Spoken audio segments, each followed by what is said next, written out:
as a team of IT experts, it's just to like hit the wall and find out somebody's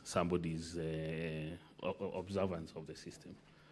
You observed this system with him? No, we observed. So what interaction did you have with Weldon Kipyegon Langat? That is my simple and straightforward question.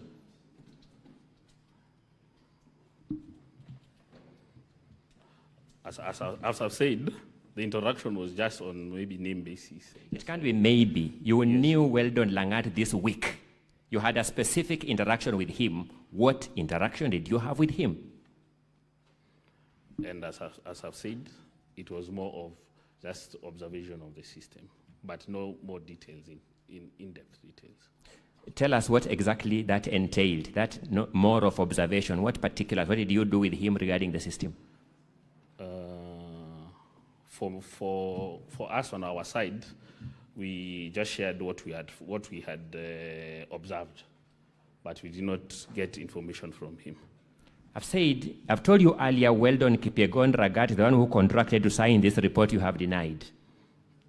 The report was made by us. I've said he's the one who contracted to sign this report, you have denied. What interaction did you have with Weldon Kipyegon Langat? And remember always, I only ask questions whose answers I know. So proceed. What interaction did you have with Weldon Kipyegon Langat? And that's why I've said we didn't have, that is the only thing that we interacted. I don't even know what it is. So now state it. What is it? I want to understand what it is. That is observation of the system. That's observation of... Okay, tell us what observation of the system entails, the particulars of observation of the system. That is, if it's secure. You interacted with Weldon Kipyegon Langat regarding if the system is secure? Yeah. What were his observations? On his side, I don't believe... What were his observations on that issue? I can't recall I can't recall his answer. Sorry, Mr. Job Oguya, you are an adult. Yes? Yes. Let's admit what we can, deny what we can, but within parameters of truth. You interacted with Weldon Kipyegon Langat this week. The first aspect of interaction was observation if this system is secure. Is that what you've told the senators? Is that what you've told the senators? Yes, that's after our report. What were his observations regarding the security of the system?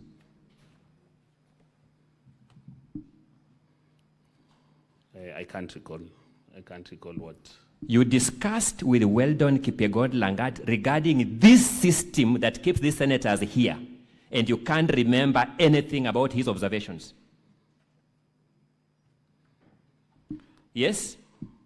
Yes, because we did. No, not because. You interacted with Weldon Kipyegon Langat this week regarding this system that is at the center of this motion, and you can't remember anything he said about it.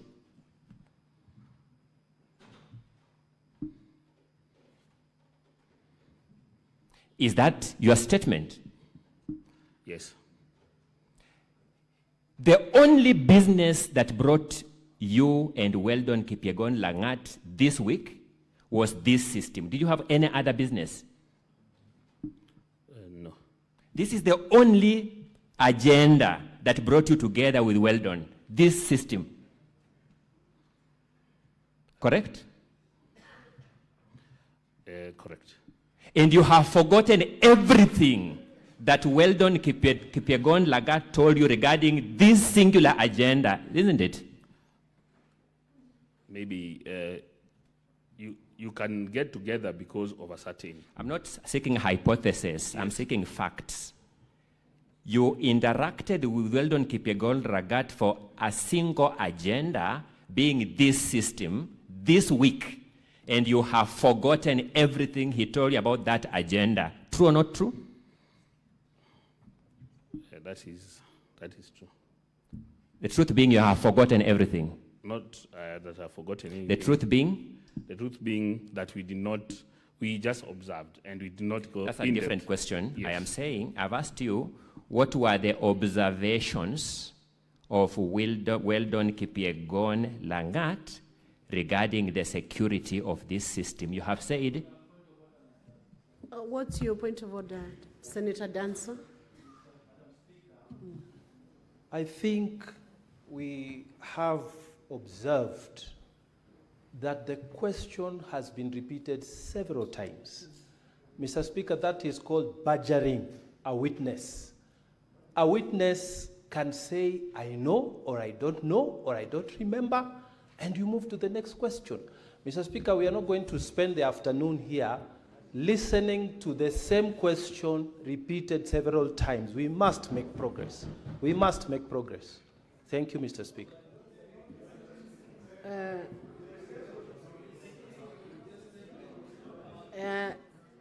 Senator Mugatana, let's allow the witness to answer the question and we proceed. So Senator Mugatana, you overruled that let the witness proceed to answer the question. Ask the question, witness. Don't interrupt, honorable senators. Let's proceed on. We save time. Proceed, witness. Thank you, Madam Speaker. Counsel, please advance your conversation or interrogation with the witness. My apologies, Madam Speaker, if I appear to have badgered the witness. It's not in my nature to do that, but let me point out, Job Oguya, I have sought to know what aspects of this system you discussed with Weldon Kipyegon Langat. You have told me you discussed the security of this system.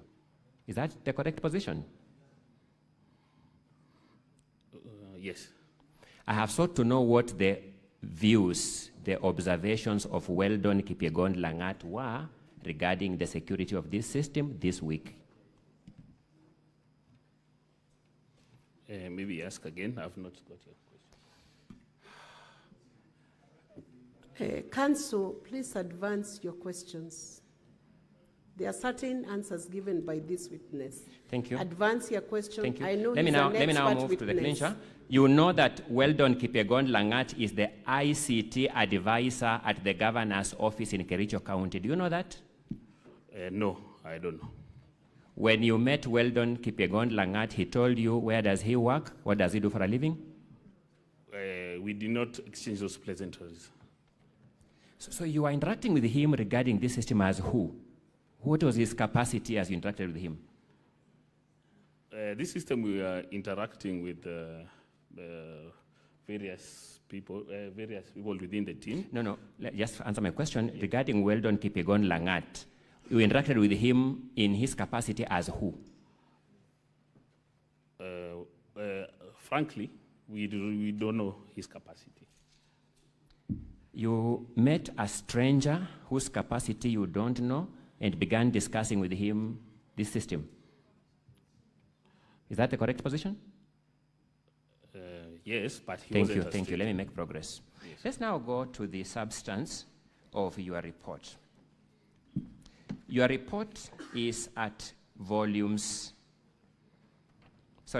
5 of the governor's document from page 29 to page 37. Is that correct? Yes. Yes. But then let me pause back a little, Madam Speaker. Not go there. Let me put some question first. Who contracted you as a professional to do this report?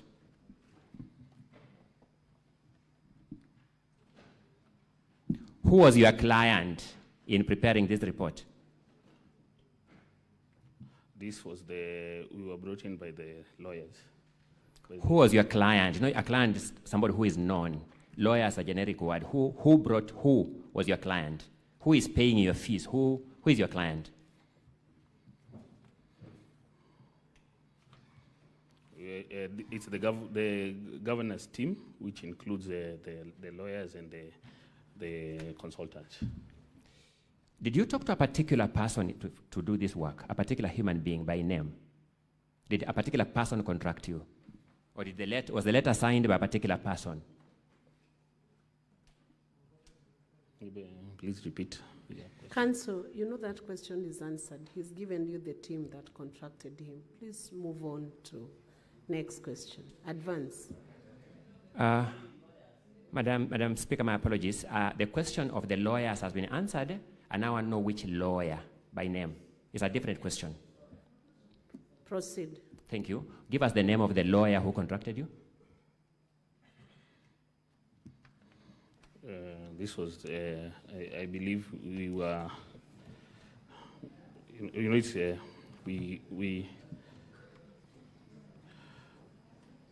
was, I believe it was Peter. Give us the full name of the lawyer, kindly. I don't know a lawyer by generic name Peter. What's the full name of the lawyer? Peter Wanyama. Peter Wanyama is the one who contracted you. Who contacted us, yes.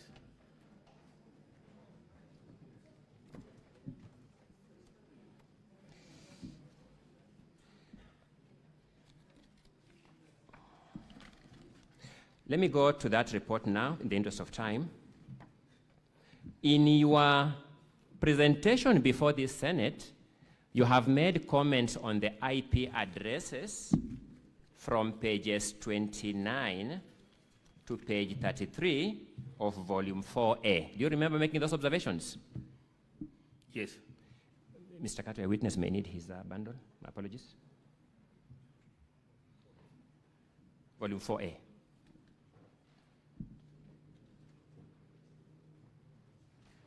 Yes. You have made observations on the IP addresses at pages 29 to 33. You remember that? Yes. Yes. Let's go to your report. Which part of your report addresses those IP addresses? Give us a page number in your volume 5.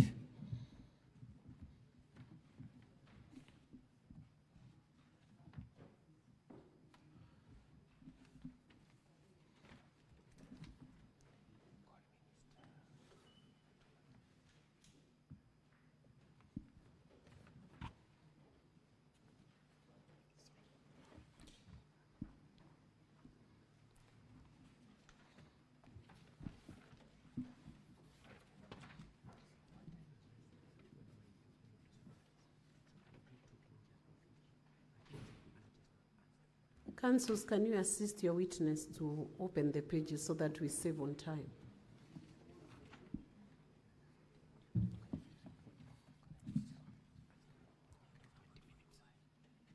Volume 4A, I asked now the part of his report. His report runs from, in volume 4A, no, volume 5, my apologies, from page 29 all the way to page 39. I want him to point us to the part of that report that addresses the issue of these IP addresses.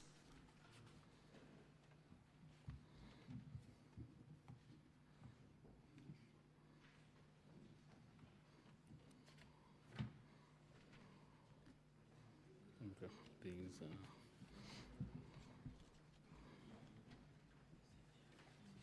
Madam Speaker, I just wish to make an observation that the witness is taking so much time to answer my question. My time is running out. It's not captured. These things you have been telling us here about these IP addresses are nowhere in your report.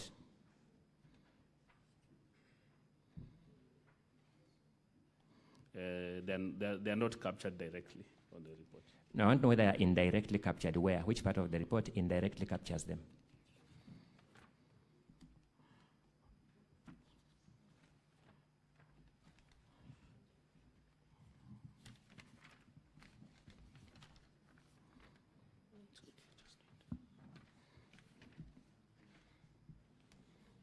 Witness, can you answer the question?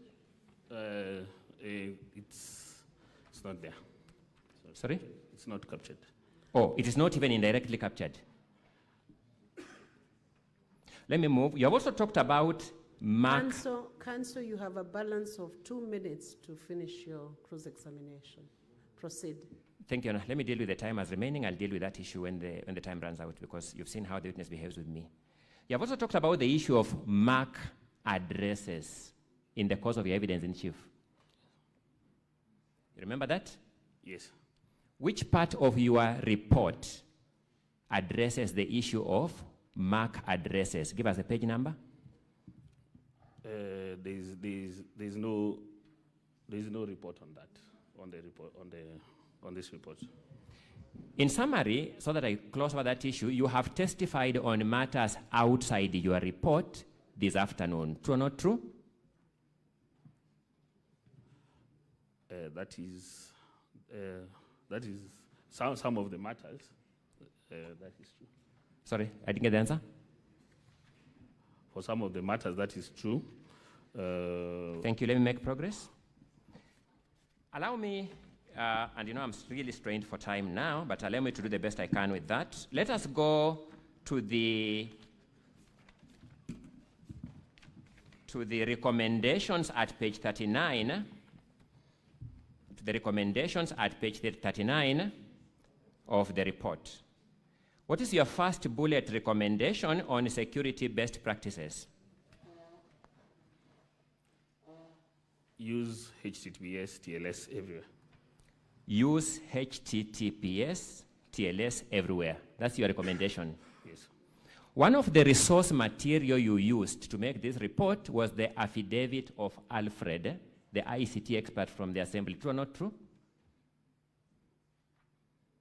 Please repeat. You told this Senate that one of the material you were given was the affidavit of Alfred, the ICT expert from the Assembly. You remember that? Yes. I want to show you, in the interest of time, my own copy of that affidavit.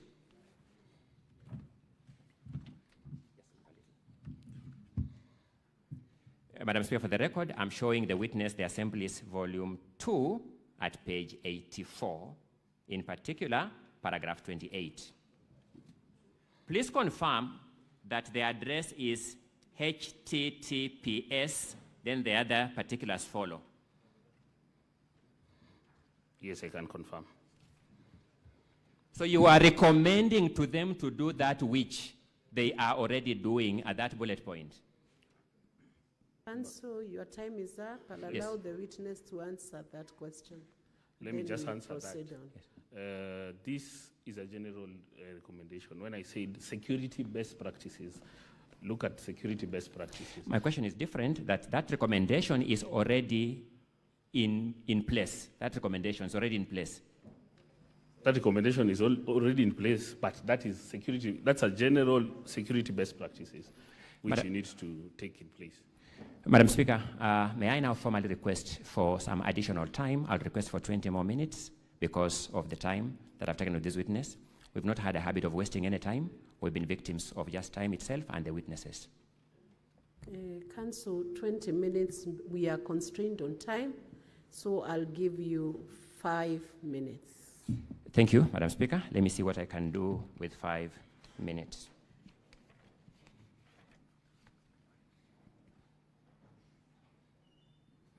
I want you to look at your recommendation at page 33 of volume 5.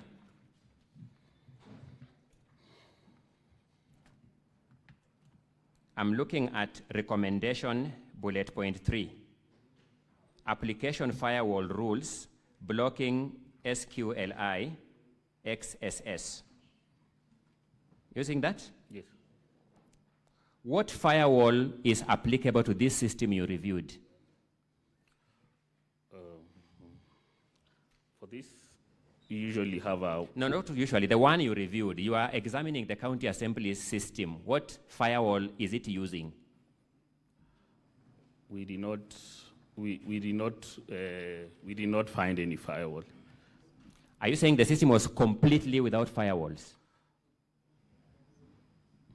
We are not privy to that information. I need to get the direct answer. Are you saying you did not find any firewalls because you never accessed it, or you accessed it and found it had no firewalls?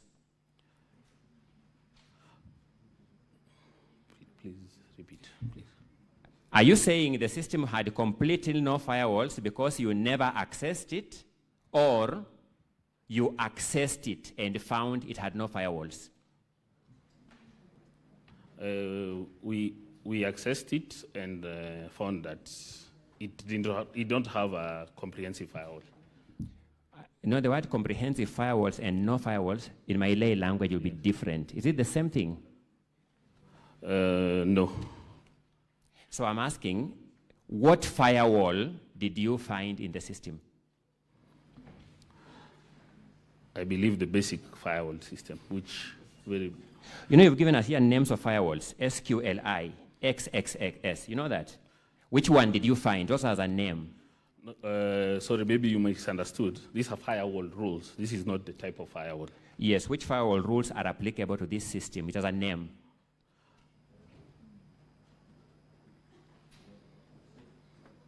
Which firewall rules, in fact, apply to this system that is used at Kericho County Assembly? It has a name. There are many firewall rules which should be implemented. You are investigating a particular system, Mr. Witness. Which firewall rules did you find in this one?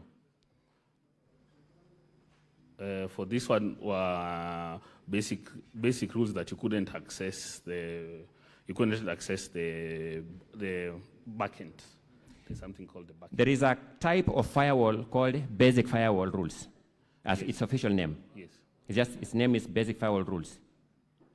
It's a basic firewall, not basic firewall rules. It's a basic. Do you know of a firewall called fail to ban firewall rules?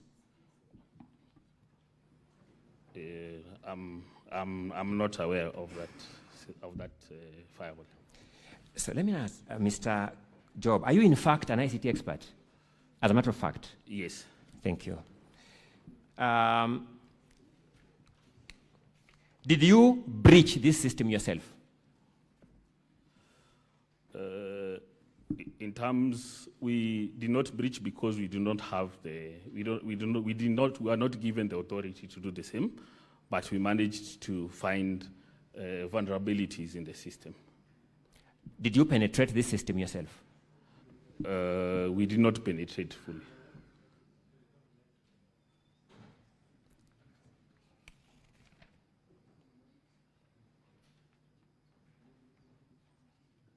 When did you access this system, Mr. Oguya? When did you access the system itself?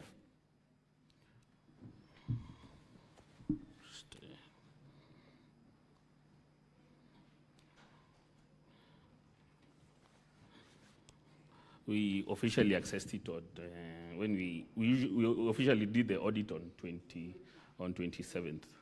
So that when we get an independent expert report, it will show the logs of your access to the system.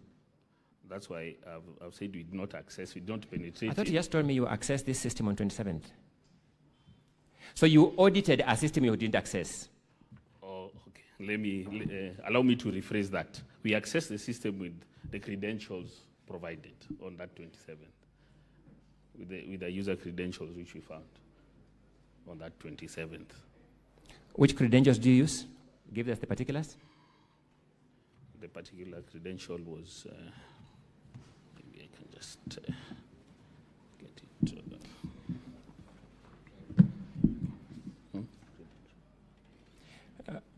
IP.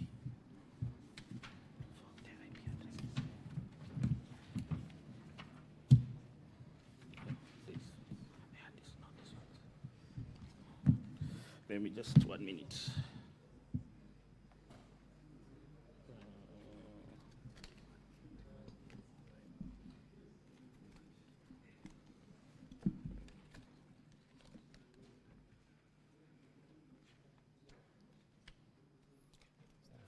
Council, time is up. He's only going to give you the credentials they used. Maybe I can read it out. 20. Should I read it out? Just read it out. Proceed. 2017 0083351, and the password was 248-78352. When you accessed, what were you able to do in the system?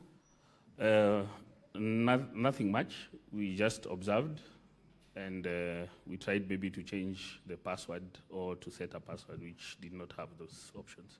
Sorry? We tried to see if it can change a password or set your password. And that inability shows a security system. Your inability to change a password shows a security system in place. Yes. Thank you so much, Madam Speaker. I'll leave the rest of the issue of credibility to your own observations. My time is spent. I thank you for the opportunity. Thank you. Re-exam. Just a few questions, Madam Speaker.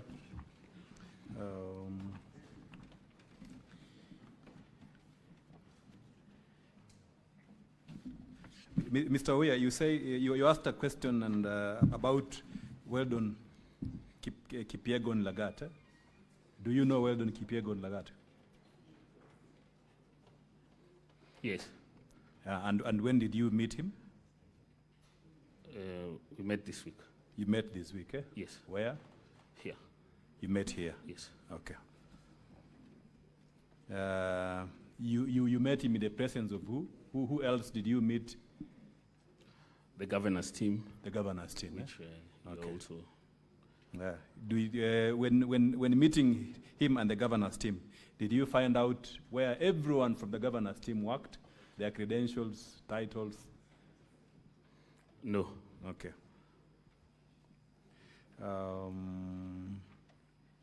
Did Weldon Koril assist you to prepare this report? No. Who assisted you to prepare the report? My colleague. Maybe for the sake of the record, what's the name of the colleague? Bruce Onyango. Bruce Onyango. Yes. Okay.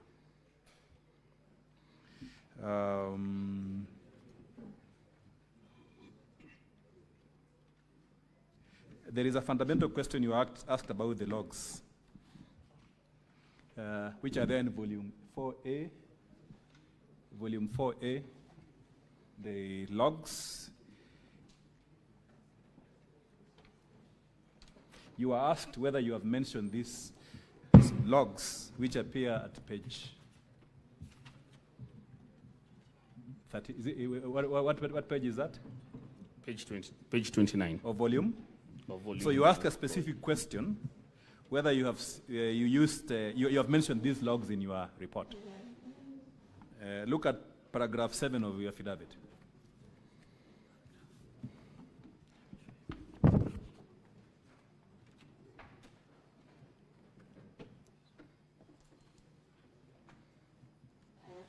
Can you read paragraph 7 of your affidavit to the Senate, please?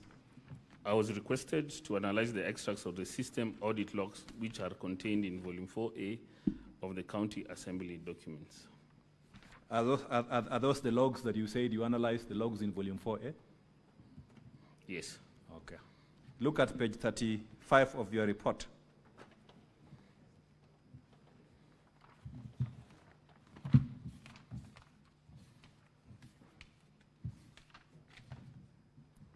Can you read paragraph 261, the first bullet? Data privacy and protection frameworks require strict separation of voter identity from ballot choice. From the logs provided, we can know who voted. Okay. Have you mentioned the word logs? Are these the logs that you say you referred to? Yes. Okay. Now, in preparing your entire report, again, you've been asked this question, in preparing your entire report, what was the primary document that you used to make all these conclusions that are contained in your report? What was the primary document? The primary document was the system architecture. The system architecture? Yes. Okay. By the way, for the avoidance of doubt, when you logged in using those credentials that you said, did you see the logs in the system as an expert? No. Why? Because the user did not have those rights, you see. Okay, the user right cannot access the logs. Eh? Yes. So you relied on the logs which were already supplied to you? Yes. Okay.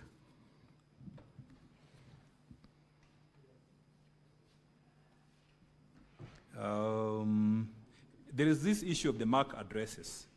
Again, you asked a question whether you have mentioned in your report the MAC addresses. To your own knowledge, do you know what MAC addresses are? If you ask me as a lawyer, what is a constitution, I'll simply pick it out and show it to you. And then there'll be no doubt about it. So to your own knowledge as an IT expert, do you know what MAC addresses are? Yes. So from the documentation that you analyzed, the logs that are in front of you, do you see any item that looks like a MAC address of a computer or a phone or a laptop? No. Was that the basis of your conclusion about MAC references to MAC addresses? Yes.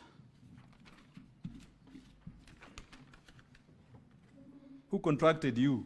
You asked a question that someone contracted you.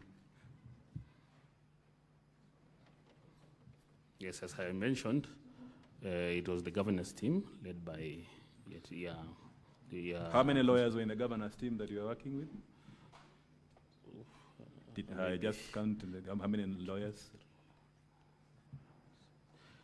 I believe the ones I know around 7, 8. Around 7. 8, yeah. Okay. Have they paid your fees? Madam Speaker, that is the last question to the witness.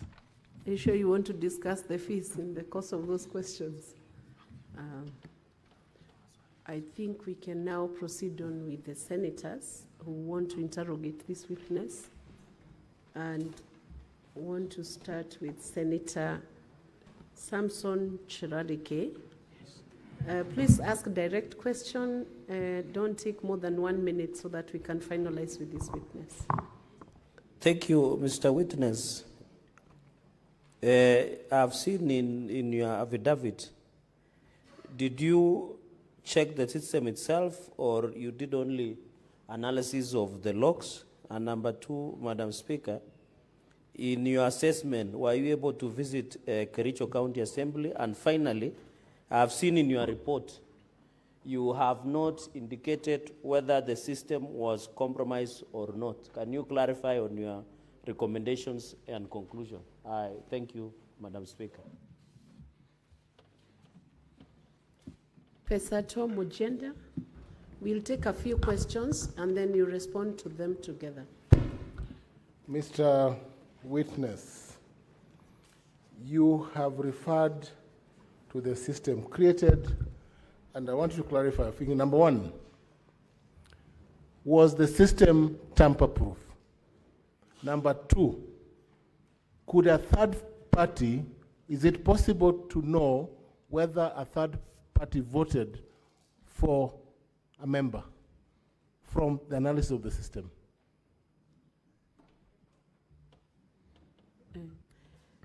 Senator Danson Mungatana. Thank you, Madam Speaker. May the witness tell us, from what I have listened to, Madam Speaker, the witness only pointed out to the absence of multi-factor authentication, lack of Cloudflare, exposure of passwords, use of the C or KE instead of a G or KE, the general risks. But he has not told us whether there was a specific breach, a specific. If I tell you to do a risk assessment of my office or my house, you should be able to tell me that on this particular day, this person, or it was seen from the system that this person did this. So I want the witness to tell us, did he observe whether actually somebody voted for another person? That's what we are looking for, because the report is so general. I thank you, Madam Speaker. Senator Wakoli, and then you respond to those questions, and we'll move to the next segment. Senator Wakoli has dropped, so Senator Okenyuri Esi. Thank you, Madam Speaker. I would wish to know from the IT expert on whether he has capacity so that we can have georeferencing, so that we see if each individual who was voting virtually matches with the places where they were in, so that we do not have a case of a voter who voted virtually but in Bomet, Secondly, how do you prove that the 4 votes that were emanating from the same IP address are not from different devices or same devices? And finally, are you able to check on the authenticity of the static IP address? Thank you. Can you proceed, witness, to respond to those queries? Thank you, Madam Speaker. I'll respond to the questions raised. I start with the last. This is the check of authenticity of the public IP address. What usually happens, the authenticity of a public IP address is owned by the ISP provider. So the authenticity of the public IP address is correct. You can get the authenticity of the public IP address from the logs, because you cannot have your own public IP address. It has to be registered via the internet provider. Then the other question you had raised is if the same IP address which voted for the same IP address which was used for 4 votes, that is able, because if you are in the same network, we say you connect to the Parliament wireless, all of you will have the same IP address. So that is correct. 4 votes can have the same IP address.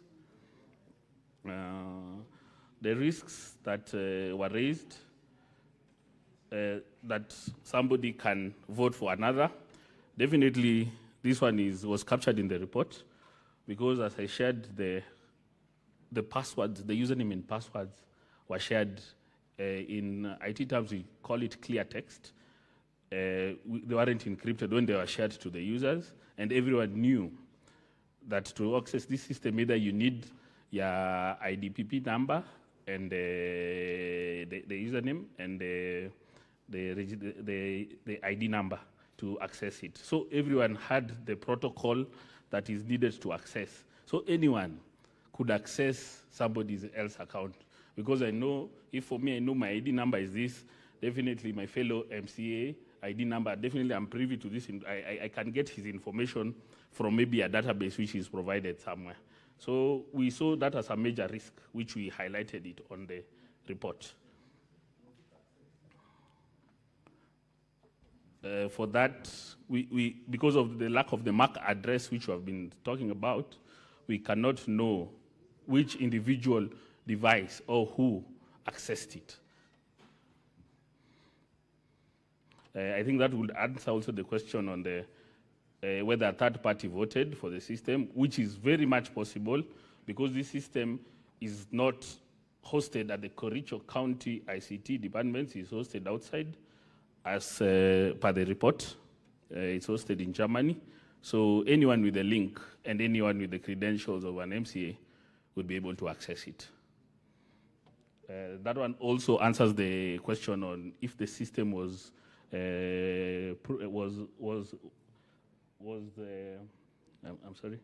if the system was standard-proof in terms of it was compromised because of the sharing of the same usernames and passwords, or a certain criteria is being used, which everyone knows. For Senator Cherga, I did not visit the county assembly because in this digital world, everything is online, the networks have been connected, and the system, we did not see the need of going there because the system is not hosted in their premises.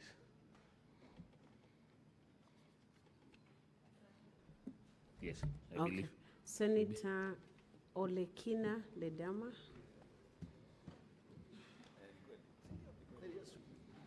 Thank you, Madam Speaker. Madam Speaker, I have a few questions for this IT expert. First of all, let me congratulate you for really selling yourself in 30 pages of giving your credential in the key audit in your report. I was trying to find exactly what it is that you're auditing, but I couldn't find. But I'll go specifically to my questions. And my questions are as follows. 1, are you a certified white hacker or ethical hacker? A white hacker is the same as ethical hacker. That's question number 1. Number 2, the counsel for the governor asked you a question, which was also asked by the county assembly attorney, whether or what is a MAC address. So I wish you could be able to explain to us what is a MAC address clearly. And then the next question that I want to hear from you giving us a clear answer is, since the title of your report, and I'll go to page 30, is it 30 or maybe 29? It says Cyber Security Audit Kericho County Assembly Voting System, cyber security. So what I would like to know from you is, which cryptographic keys did you use to be able to audit the system? Because I've gone through what you've presented here, and these are basic things that anyone can get who understands internet, who is, in terms of who owns the domain. But really, I think if you are to audit, you're either a certified ethical hacker or who can be able to use cryptographic keys to be able to give us. But I have not seen any of those. These are quite basic things. And then finally is, my question, my time is over. Senator Okech Eddy.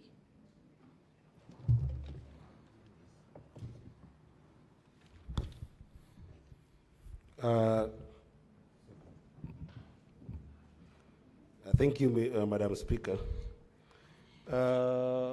Expert, on page 32 of your affidavit, you have indicated here your primary objectives of this audit exercise. And I'm drawn to the biggest one here, which is to ensure the integrity and confidentiality of voter data.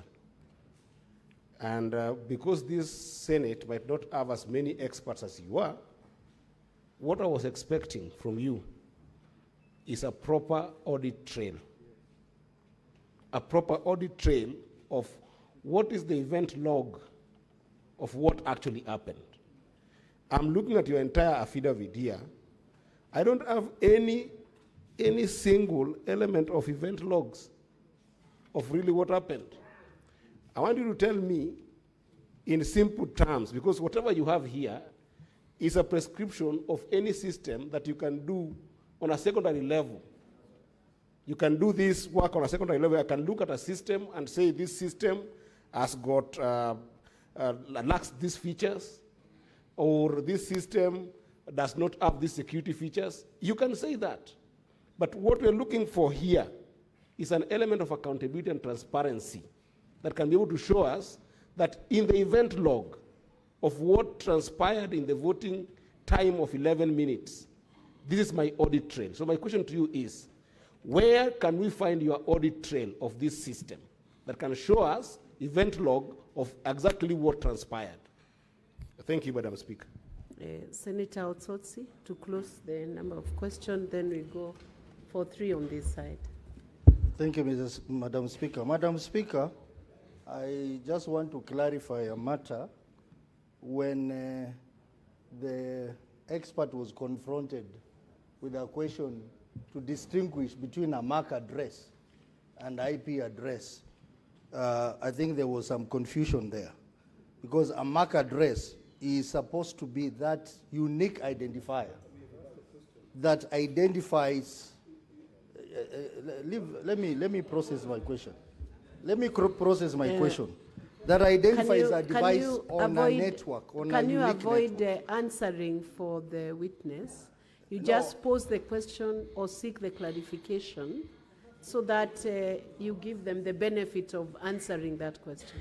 Oh, very well, very well. But let me go now to the point. An IP address in my own understanding, my 25 years of practice, is that unique identification that identifies a device on the internet. For example, Madam Speaker, when you have your phone and you want to transact on the internet, that unique number that identifies you on the internet is the IP address.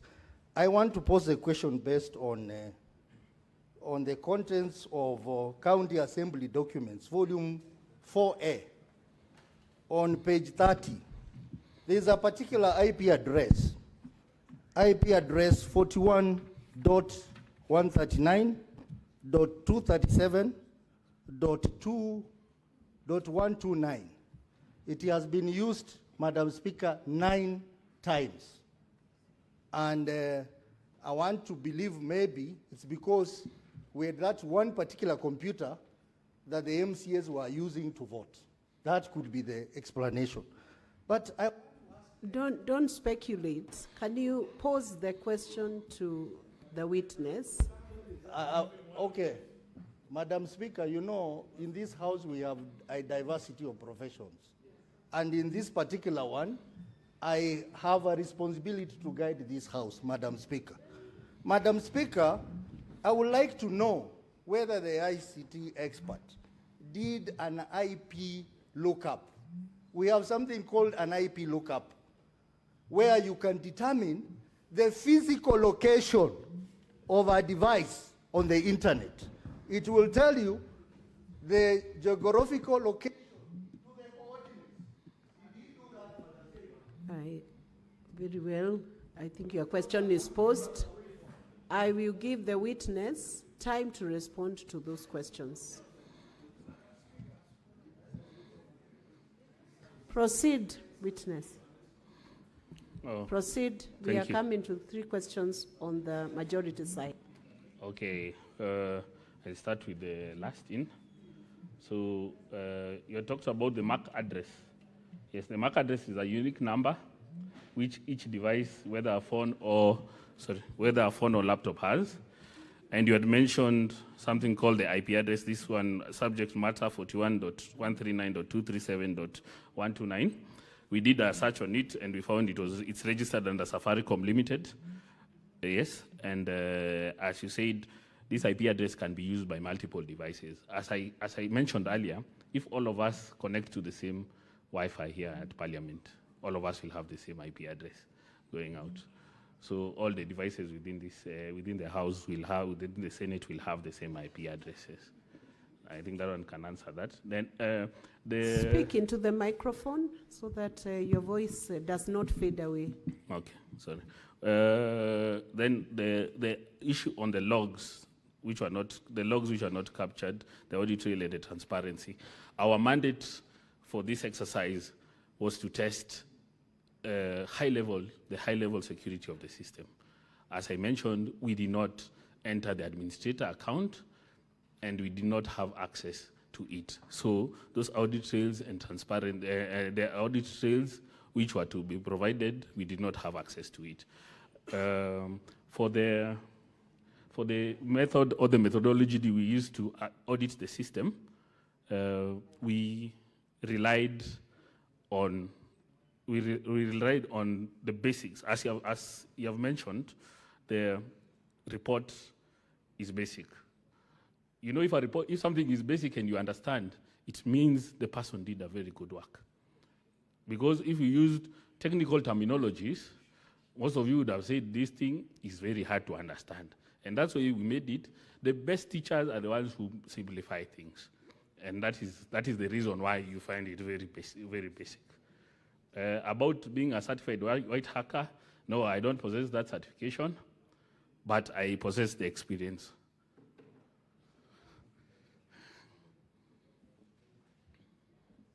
Are you done with the responses? Yes.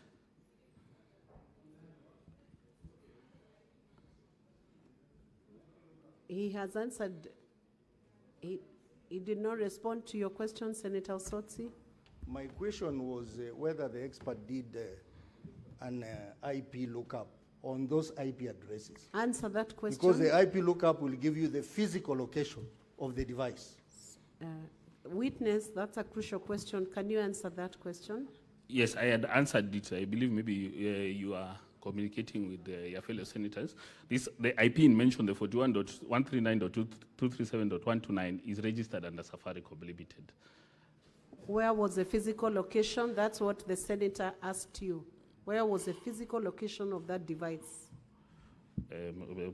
Maybe I can just give the physical location just now because this is publicly available information. Yes, but it's registered under Safaricom Limited. Will you proceed on to the next set of questions?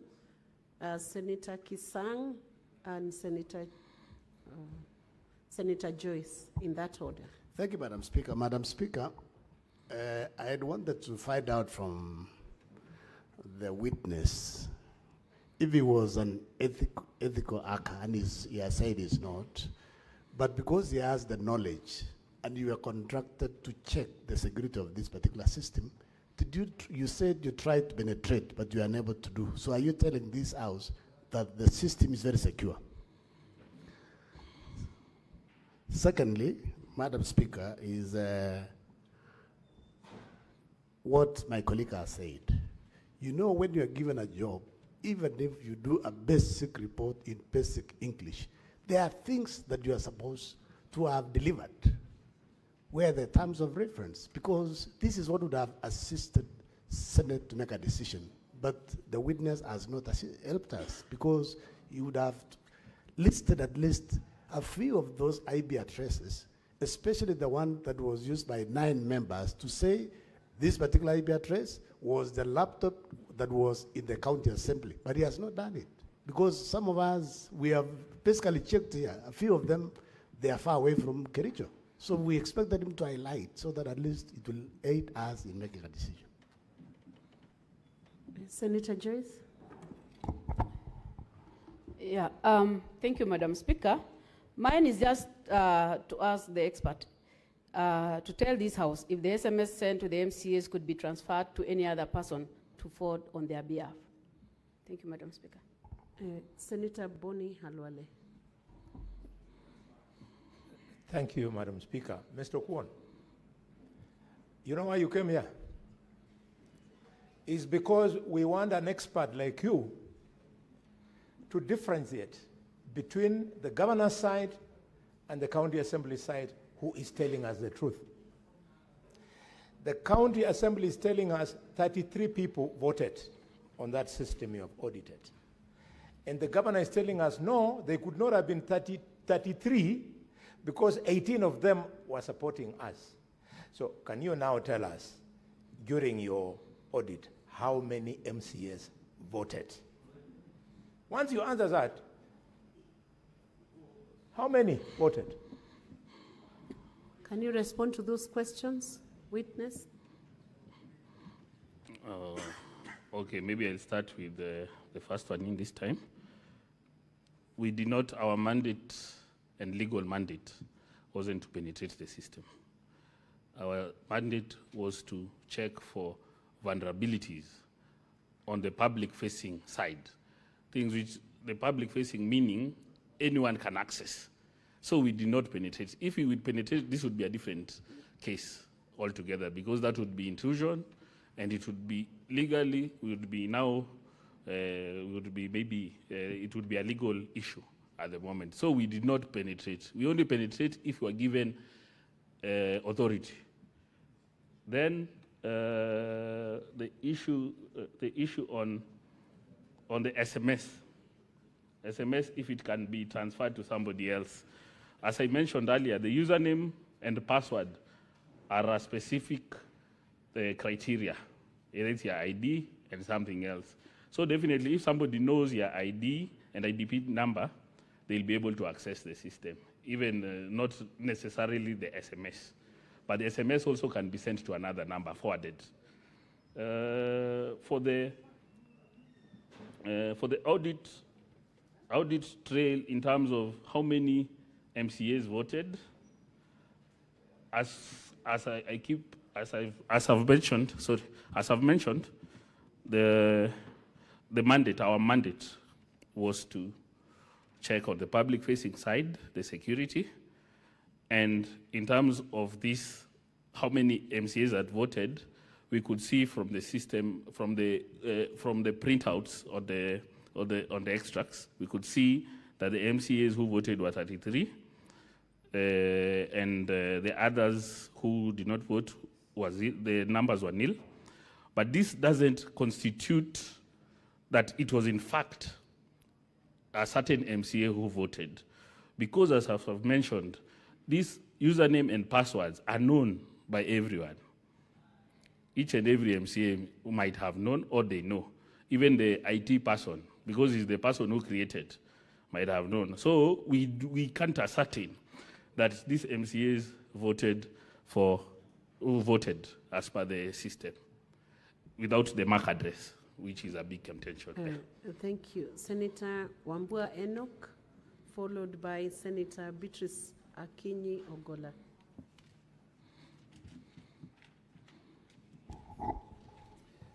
Thank you. Madam Speaker, you know, the expert was supposed to help us deal with the problem with the system. I am not sure he is really helping us. Because the thing that Senator Ososi is saying, and this is what I want to repeat, the lookup is a very simple thing to do. It's a serial search.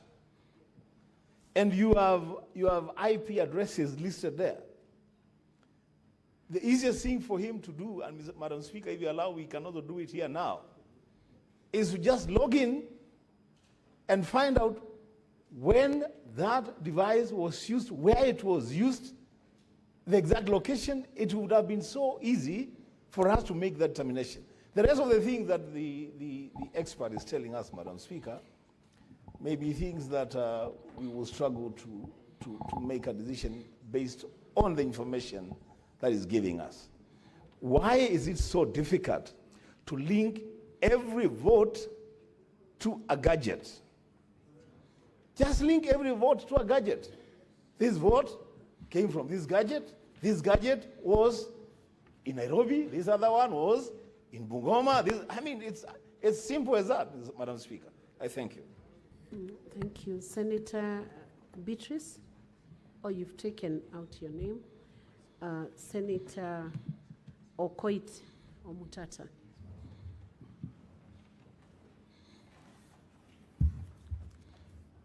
Madam Speaker, sitting where I'm sitting, I'm unable to answer the question. There's a case before us. And the case before us is a contention on whether the threshold for voting was met. And Assembly produced logs showing that 33 people voted. For me, what I expected from the expert was not to discuss the securities or whatever of the system that was set up. It is not the credibility of the system that is before me. Before me is the question, was the threshold met in the Assembly? How many people voted? And so I'm not seeing that question being answered. I'm not being helped to answer that question. Instead, we have entered into a very academic exercise of discussing things my friend Ladama calls crypto whatever, cryptocurrencies or something. So I really request that we be helped to answer the question, how many people voted? And I wanted an audit of the 33 logs to tell us that either they are valid or they are invalid. I've sat here from morning, that question is not being answered. Thank you, Senator Okoit. We'll give the witness a chance to respond to those questions, and we will have, and to be very brief, and we'll have the final round of questions before we close with this witness. Proceed and take the shortest time possible.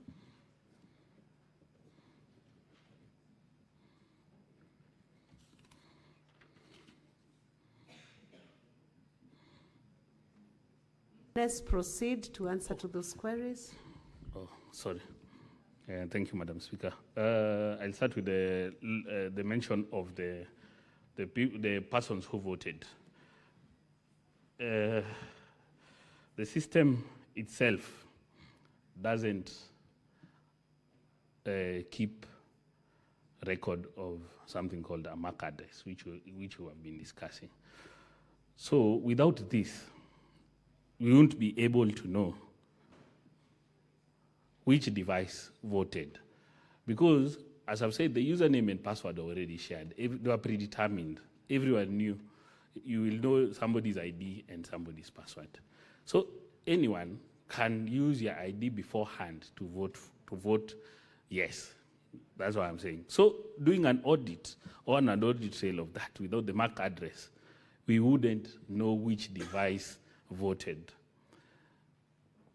In line, the IP address which has been mentioned, the IP address doesn't give the exact device because many devices share the same IP address, as I've been mentioning.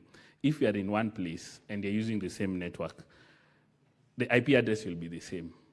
So this IP address, even if you can look at the IP which I mentioned, the 41.139.237, it is in multiple. There are 8 instances it voted.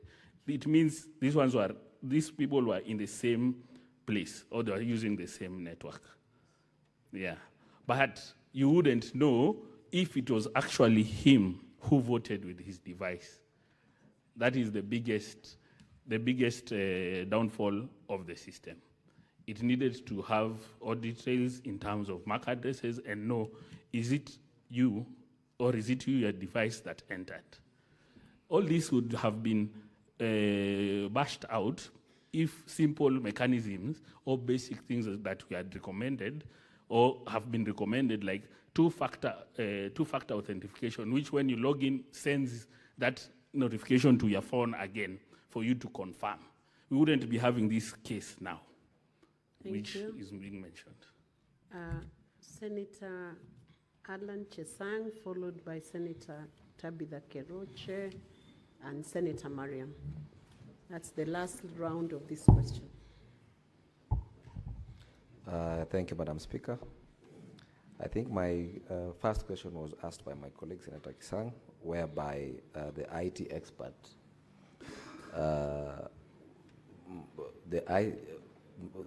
my question was to ask the IT expert if he thinks this system was secure or not. And if so, maybe he should tell us if was he able to detect whether any unauthorized person who may have accessed the device, maybe to vote, apart from the MCS who were there. Thank you, Mr. Speaker. Senator Tabitha.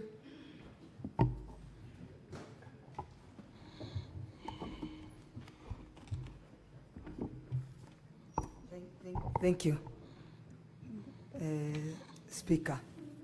I want to ask the witness, the ICT expert, because I know the Kenyans are following this, and they are very key to ensure that there is transparency in whatever we are doing.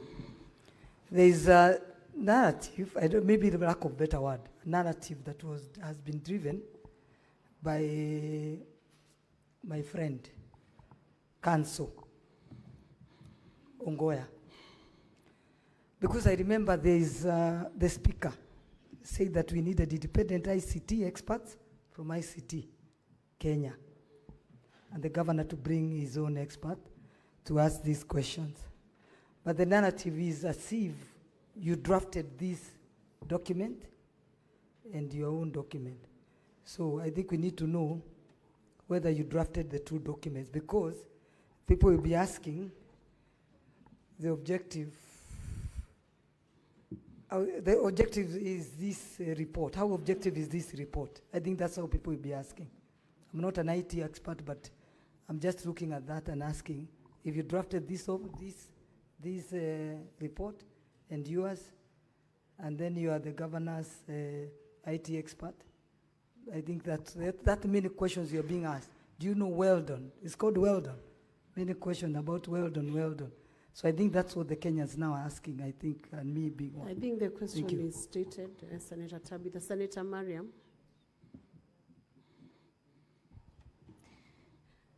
Thank you, Madam Speaker. My question is to Mr. Expert on the issue of the audit report you have given out. It is very narrow. It is not detailed as such. But my question is, and we have heard from MCAs, so many MCAs that they are undermining the systems. As an expert, and you did an audit of the system, do you recommend that system to be used in anywhere or in even the county executives and county assembly? Thank you. Senator Crystal Asige, I will let you ask the question as the final senator who is asking this witness. Thank you very much, Speaker.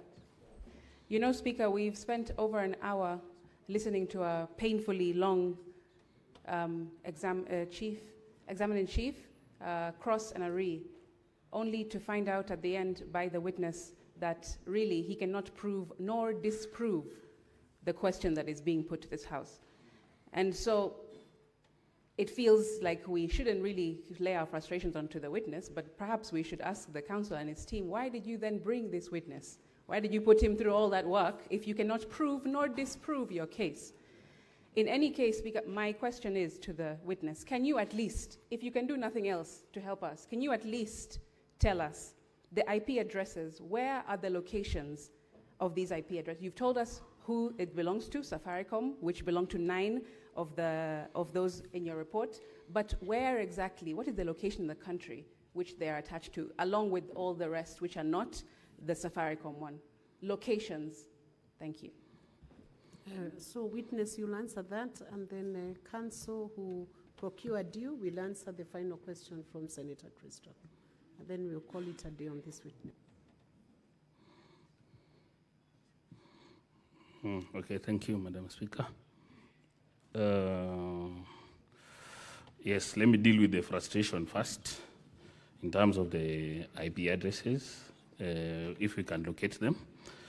As I've said, we are able to locate these IP addresses, and I've mentioned the IP address and know who was given this IP address by Safaricom. That can be done.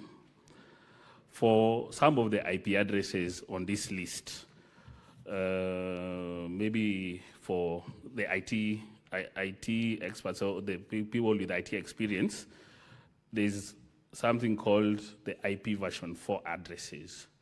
And the IP version 4 addresses they have been used, they have been overused, and they are no longer available.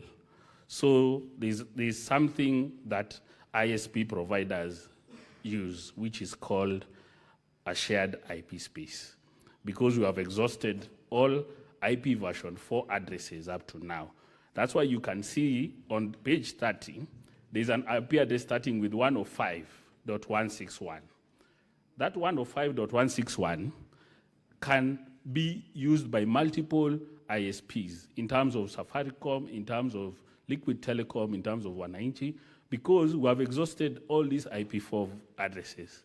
So traceability also of these addresses is not as simple for these ones which are starting with 105, because they are in a shared IP address range. But the ones which are starting with 41, those ones we know, as we have checked, they are in Kericho County from the ping which I've just done now. Yes. Let him finish his responses. Then about the recommendation of the system, at the current, the way it is built currently, and the mechanisms or the protocols or the framework it has, I wouldn't recommend the system to be used by anyone until the upgrades or updates are aligned to best security best security practices. I wouldn't recommend at the moment to be used, because if the system, I wouldn't be here. If it was good, I wouldn't be here. Then unauthorized person accessing the system, That is true. We can't, to be frank, the system doesn't allow you to know if it's an unauthorized person because, as I said, the credentials were already shared and everyone knew the credentials. So me, I can access that system wherever, even I can be in Kericho and access, but we wouldn't know if somebody used my credentials to access my portal because there's no security protocols in terms of to MFA, which would send a notification to your message so that you approve the access. Then also, the unauthorized personnel to access the system is very, very, very, very, very key because I believe from the report which was printed, it's in black and white. There is on page, maybe I can just take you on page,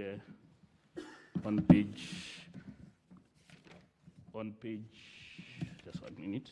On page 34. On page 34, there is figure 1.2, written or exposed password. This is more of the technical requirement which we did on security, apart from the basic recommendations. This one, if maybe it was printed in colored, you would have seen that the passwords are exposed. Once somebody logs in, somebody who's using your computer can come back and see your passwords. So that is also a technical and cybersecurity risk for that. For the drafted, I'm just trying to answer the question if the system was secure. I don't believe the system was secure, even from this expose on figure 1.2, which mentions the exposed passwords. And that is already a very major flaw on that system. Thank you. Senator Sotsi, you have an issue of intervention. What is that? Madam Speaker, I said earlier on that the benefit that we have in this house is that we have diverse profession in this house. I happen to be one of those profession in the ICT industry, and I cannot sit here listening to information that is misleading. I do not want to contradict him any further, but I would request this house take 1 or 2 minutes to do a simple task that is called an IP lookup, just to determine what is the physical location of this IP address 41 dot something that was used 9 times. Let me guide Madam you. Speaker, that will really help this Can I house. guide you, Senator Osotsi? Ask the witness to do that because he's the only one who can respond to that question. Give a specific IP address. Let him look up and give you an answer himself. Because the House is not giving evidence, it's the witness. Speaker, I had asked Give this question him a specific one. I had asked this question earlier, that IP address. I'm guiding you so that you get what you are looking for because you cannot give evidence from the Senate. Yes. You have an intervention. Let's I'm finish already with on Senator intervention, Sotsi. Madam Speaker. Let's finish with The Senator IP Sotsi. address 41.139. Witness, can you take it up and look it up and give an answer right away to the House on where that IP address leads you? 41.139.237.129. We can do a 1 minute lookup, and I can guide this House further on that, how that can be done. So, I'm already on intervention. Allow Senator Osotsi to finalize with his intervention. So I would Let's like have the some IT. order. I like the Senator IT. Eddie, wait. I like the IT people to. He's on a point of intervention. Senator Joyce, you wait. Just I would like the wait IT until he people- finalizes that exercise. I would like the IT people to give us a screen, maybe to go to the internet, and then I will demonstrate that. You can, the I'm witness. on a point of order. Senator Osotsi, Why? can you follow the guidance of the chair?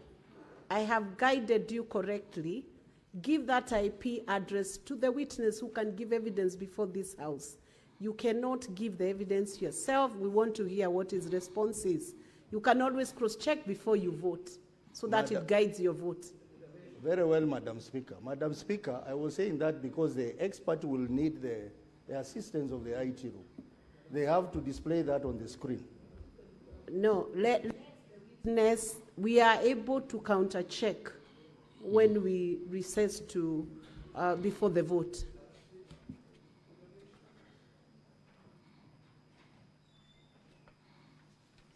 Witness, can you respond to where that IP address takes you?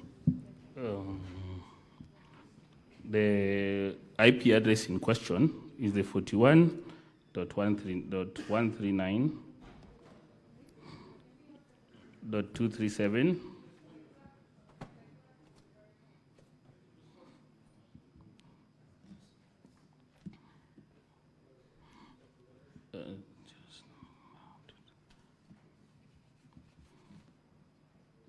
This one is registered under Safaricom Limited, and its description is for convergence services, Coast Limited.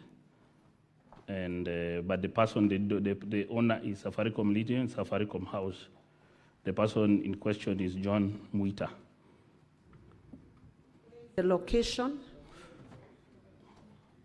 That's what he asked you. From the public available information, from the public available information, there is no location for that.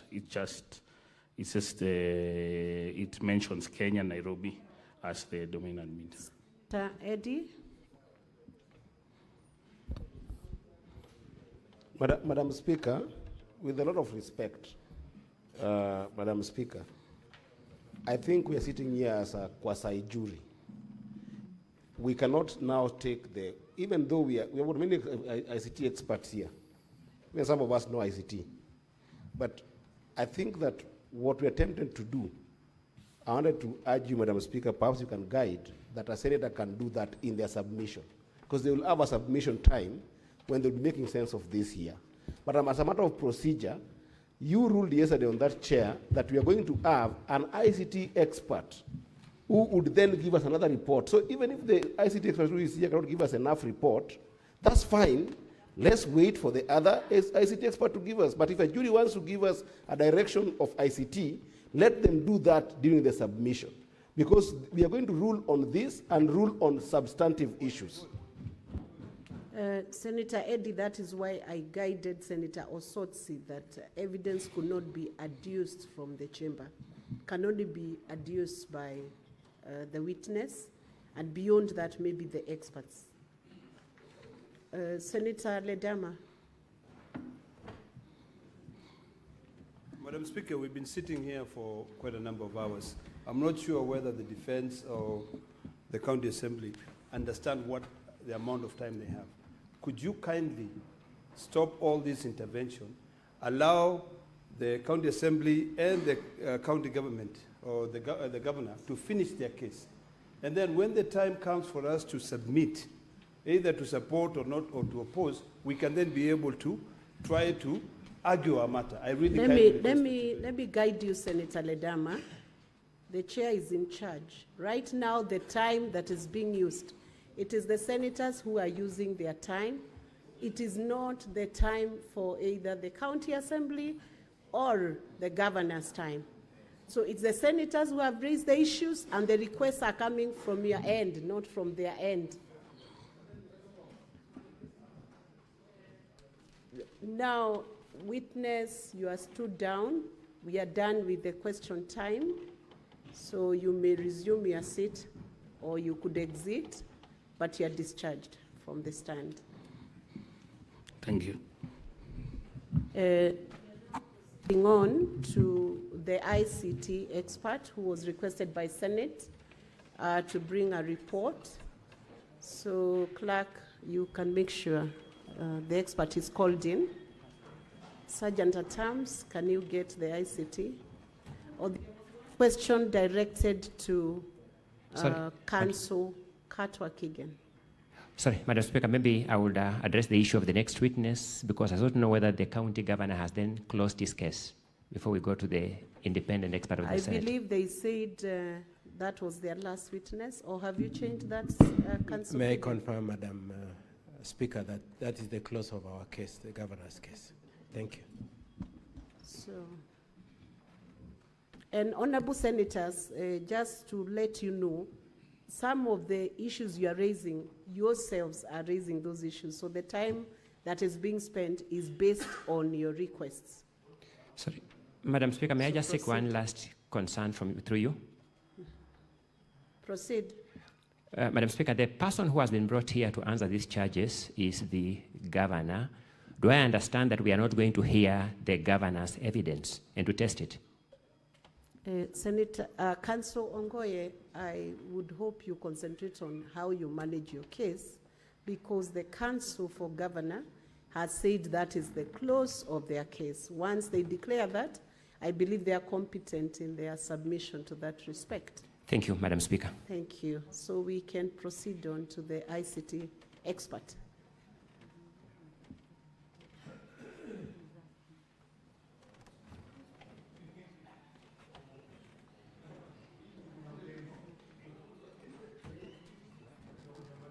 And honorable senators, to ease the question time, we should avoid repetitive questions, because if you repeat the questions, you'll get repeated answers. Repetitive questions, repetitive answers. Exactly.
Is the witness within the precincts of Parliament? Or have they, where is he or she? Okay.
Clerk, can you please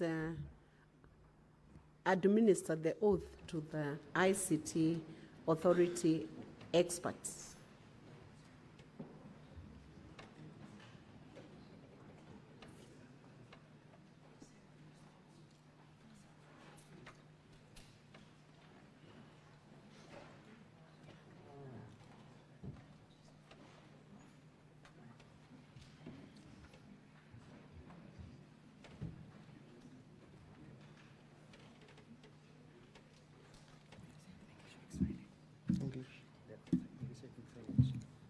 Are both the experts going to take to the stand?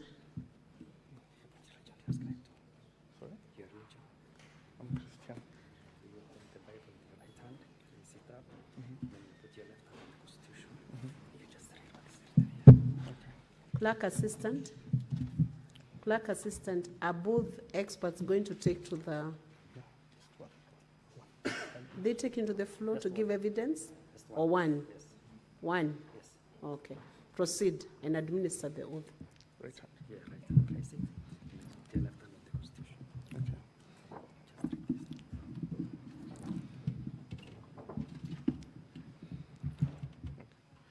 Okay. I, Philip Irode, do solemnly swear that the evidence that I shall give before the Senate in respect of the matters before the Senate shall be the truth, the whole truth, and nothing but the truth. So help me God.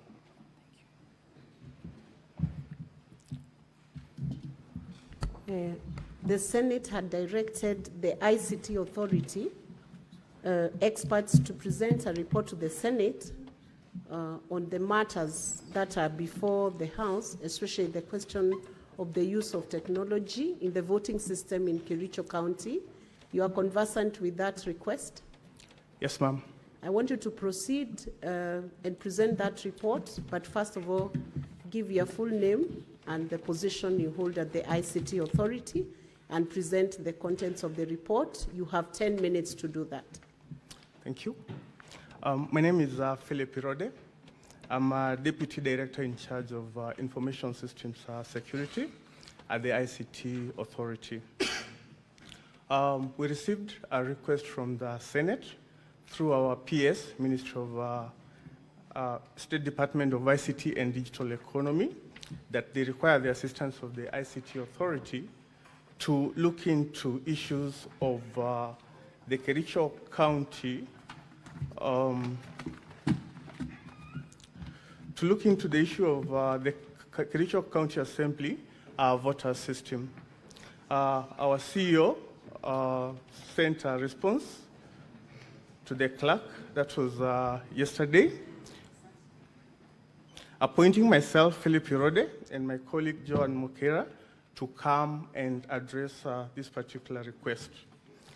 We came in, had a brief, and given that we had not initially received a formal letter, we had to sort a letter to take it back to the office for purposes of the normal guidance as per government protocol through the accounting officer. We later came with the nominations of our two names and looked at the system. This was in the presence of both parties from the County Assembly, the Senate, and of course the Governor's Office. The system that we were looking at is a voting system, which is a web-based voting system. The system is hosted off-premise and out of country. And our initial URL search indicates that the system is published at IP address 178.162.234.23. And from the interactions, which is basically the initial assessment that you do from the interaction with the system owners, it's an in-house developed system where the local staff have developed the system. It is managed and administered by the head of ICT, who is the super administrator. We looked at the system based on the scope of the request that was articulated in the letter. And of course, being professionals within the industry, we were guided by processes which are basically information security frameworks that guide our work. This includes information ICT Authority's Information Security Standard, as well as other global information security practice standards. We looked at it, and of course, we had 5 specific questions that we were meant to answer, which we have answered, and the details which are basically as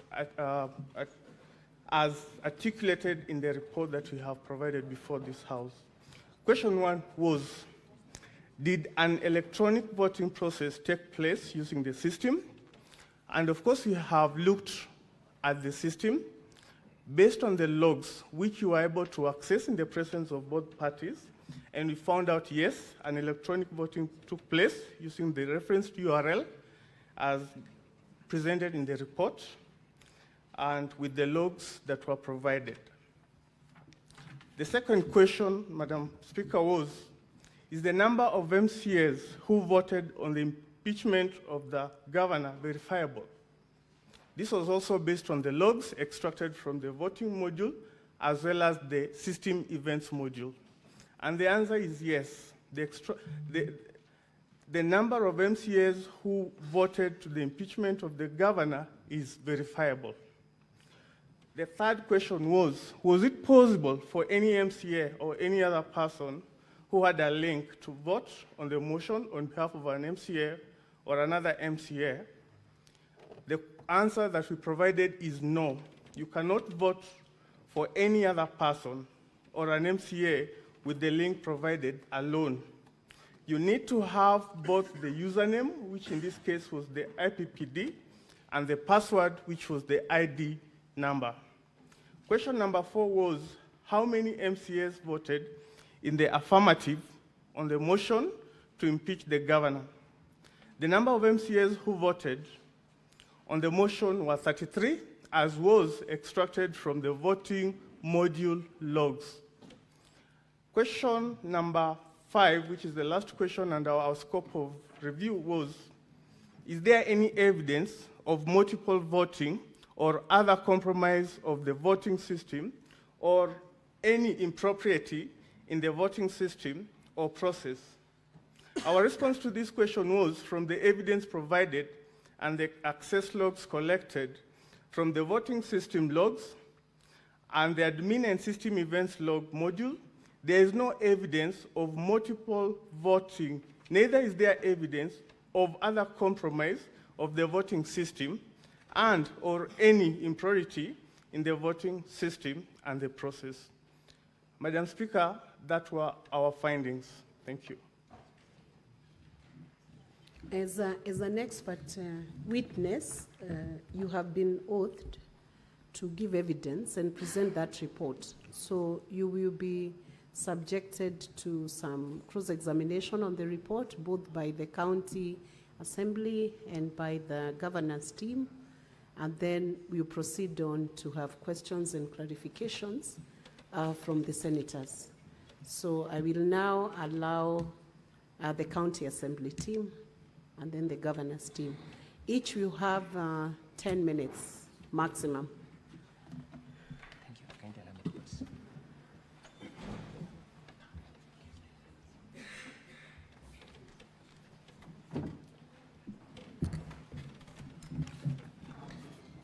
Sir, I have very few questions for you.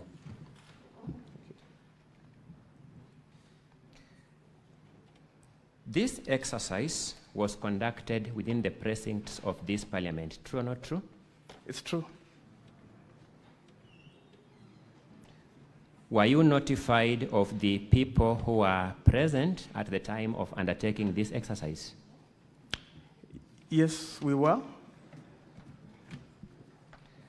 You did this exercise in the presence of the people representing the governor's team, the people representing the county assembly, and the administrative staff of the Senate. Is that the correct representation? Yes, it is.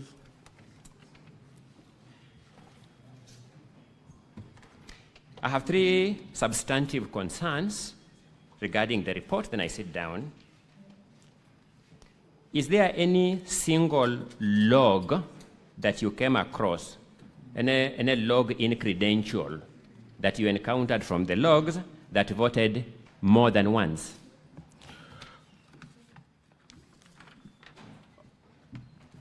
Your question, the answer to the question is no. Is there any credential that logged in and voted after the 15th of August, 2025? No.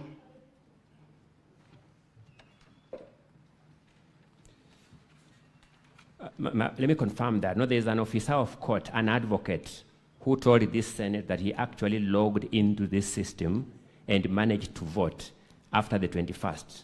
Did you come across that log in the system? No, we didn't come across such a log in the system because the voting had already been closed.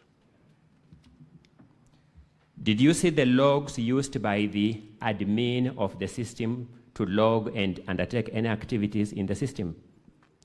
Yes, the logs are clearly marked when an admin logs in and when a specific user created into the system logs in.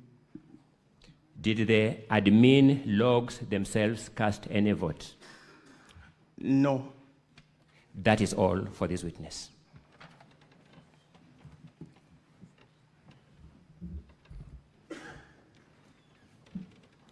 Proceed. Madam Speaker and the Honorable Senators, I'll share the 10 minutes with the Senior Counsel Katwa and Wanyama. I'll only ask 2 questions. Mr. Philip, from the logs that you extracted, did you extract any source IP addresses? Yeah, we have IP addresses within our logs. Source IP addresses, the MAC addresses. Did you get any MAC addresses from the system? Which one are you referring to? You've mentioned MAC address and IP address. Which source IP addresses, which is the same as MAC addresses. Your Honor, those are 2 different addresses. So you can differentiate the 2, kindly? Yes. So MAC address is ideally, in a layman's language, like your fingerprint. It is absolutely unique. Unique. Did you get those unique identifiers from the system? Allow me to answer the question. No, I'm asking you a question. Did you get those unique identifiers from the system? The IP addresses, Counsel, yes. Allow him to answer. Okay. I need specific answer, yes or no, on the issue of source IP address. Did you Counsel, let him answer so Okay. that you can benefit from that answer. Okay. Yeah, so we have IP addresses within our log systems. The source IP address, did you get them? Yes. Did you identify the IP addresses to a certain gadget? Your Honor, based on system configuration, logs are part of system development, and ideally, most system development prescribe the IP addresses, because ideally with an IP addresses, you have the ability to geolocate where that particular device is. Now, a MAC address will not give thank you for your a answer. geolocation. Thank you for your answer. So, from your answer, it indicates that you could not tell which location this IP address was from. It's the opposite. From our answer, we could be able to say where the IP address is from, because Have you indicated that in your report? Yes. That it came from where? We have indicated the IP addresses of the various voters who logged into the system. Can you identify those IP addresses to a certain gadget, say that this IP address, 41 something, was for Honorable, let's say Anita? Can you say that? Your Honor, that is not possible with the system configuration as it is. So from the system that you are working on, you cannot tell who voted for who? You can tell based on the user ID, which is a unique user ID, and the IP address of the user. This is not a personal question. You'll remember that we were together yesterday as you worked on this report, and this is not personal. You became my friend yesterday, and you will confirm to this Senate that We began working on this report at 4:30. You disappeared until 4:30. Is that true? So from the committee, you will confirm that you left the committee room at 2:30 and came back at 4:30. Is that true? Your Honor, that could not be true, and as I have indicated, we were called here urgently. We came without formal release letters. When we came, we were, invited into the chamber. We were briefed on what the assignment entailed. No, I'm talking about when we start.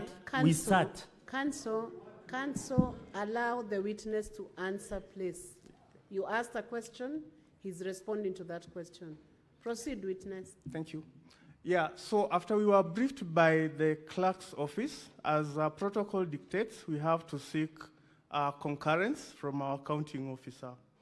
I explained to the clerk's office that we need to get an authority to embark on an exercise. This is when I was ushered into the clerk's office. A letter was done while I waited, and I walked with that letter to our CEO's office, advising him that this is the sort of engagement that we have been called to conduct, and I therefore need to be officially released. Did you require 2 hours? Well, it wasn't 2 hours, Your Honor. Thank you.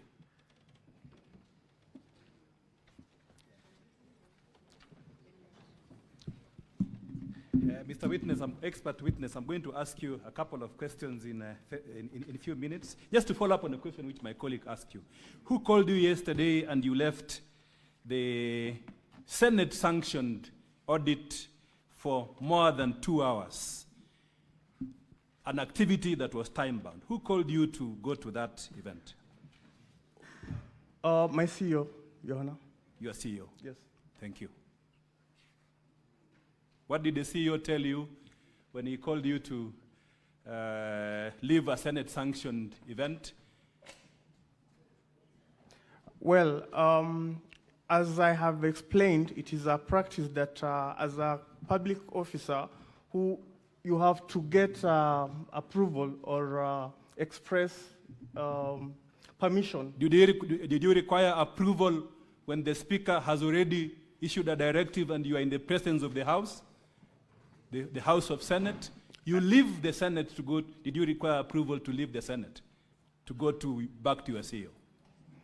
I think I was given a letter requesting us for the services which I had to deliver to our office for approval and clearance. Did you become hostile to the team by the governor, the governor's team, when you came back? Did you become hostile to the team by the governor when you came back? I'm not a hostile person. You are not a hostile person? No. You asked a specific question yesterday, which he has asked you, and you need to tell this Senate. This question is in the mouth and minds of all senators today. MCS accessed this system using a gadget. Is that correct? I wouldn't know how. From your observation, MCS accessed this system using a gadget, whether it's a phone or a laptop or a computer. Is that correct? Ideally, based on the nature of the system, yes, it's a web-based system. Yes. And when you access the system, then you need to leave a fingerprint in that system so that anyone else can tell that indeed you left, you are the one who voted. And that is the primary question before this Senate.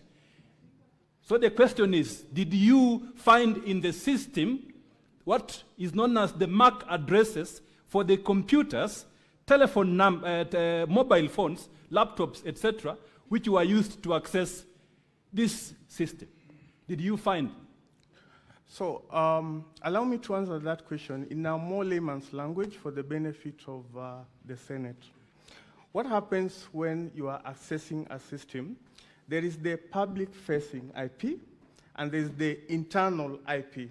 I'll give you an example. If we have all access to our Wi-Fi in this building, that Wi-Fi will have one external-facing IP. Yes. That IP is the one that channels our traffic to the specific requests that we make onto the internet. By the nature of this system, it has been set up such that it can be able to pick the IP as the unique resource locator for the service. And that is part of the logs that we've been able to collect. Because of my time, and I appreciate, the IP addresses that you have given to this house are already in the house. The senators have looked at these IP addresses, and some are they have been recorded 9 times. They have interrogated that issue. What they are asking now, at this level, is that MAC address. They want to know, did this MCA vote? Did this MCA A, B, C, D vote? And which gadget did he use? That is the primary question.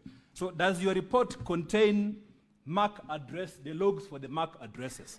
That is the question before the House.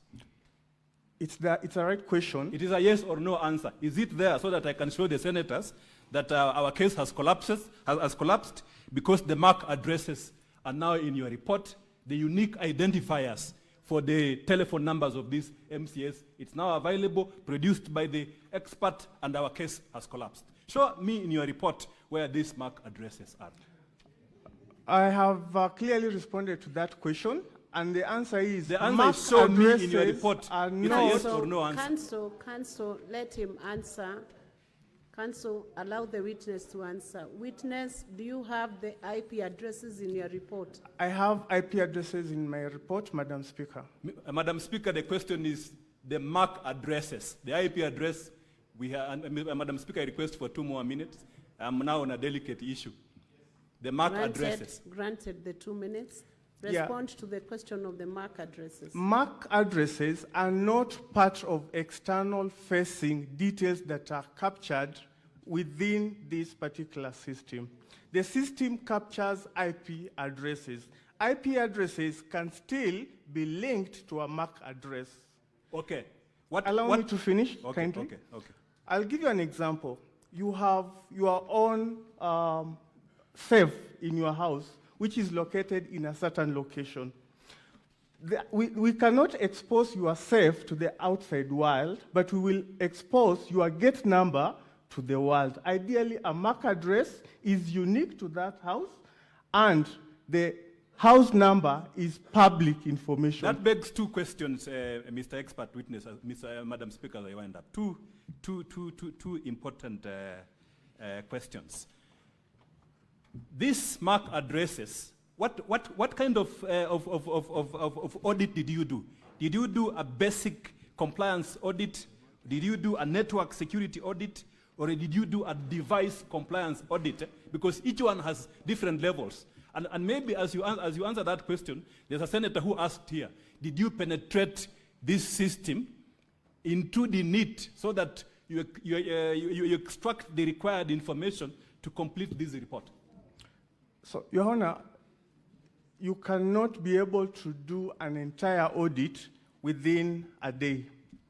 Our letter was very clear. We target our exercise in answering the 5 questions, and we targeted our efforts towards what activities will give us the response or the answers to the clerk's questions as directed to our CEO. Did you do a search on all these IP addresses to tell the senators that these IP addresses are not located in Nyahururu, Bomet, Nairobi, or Embu? Did you do a search address in your audit?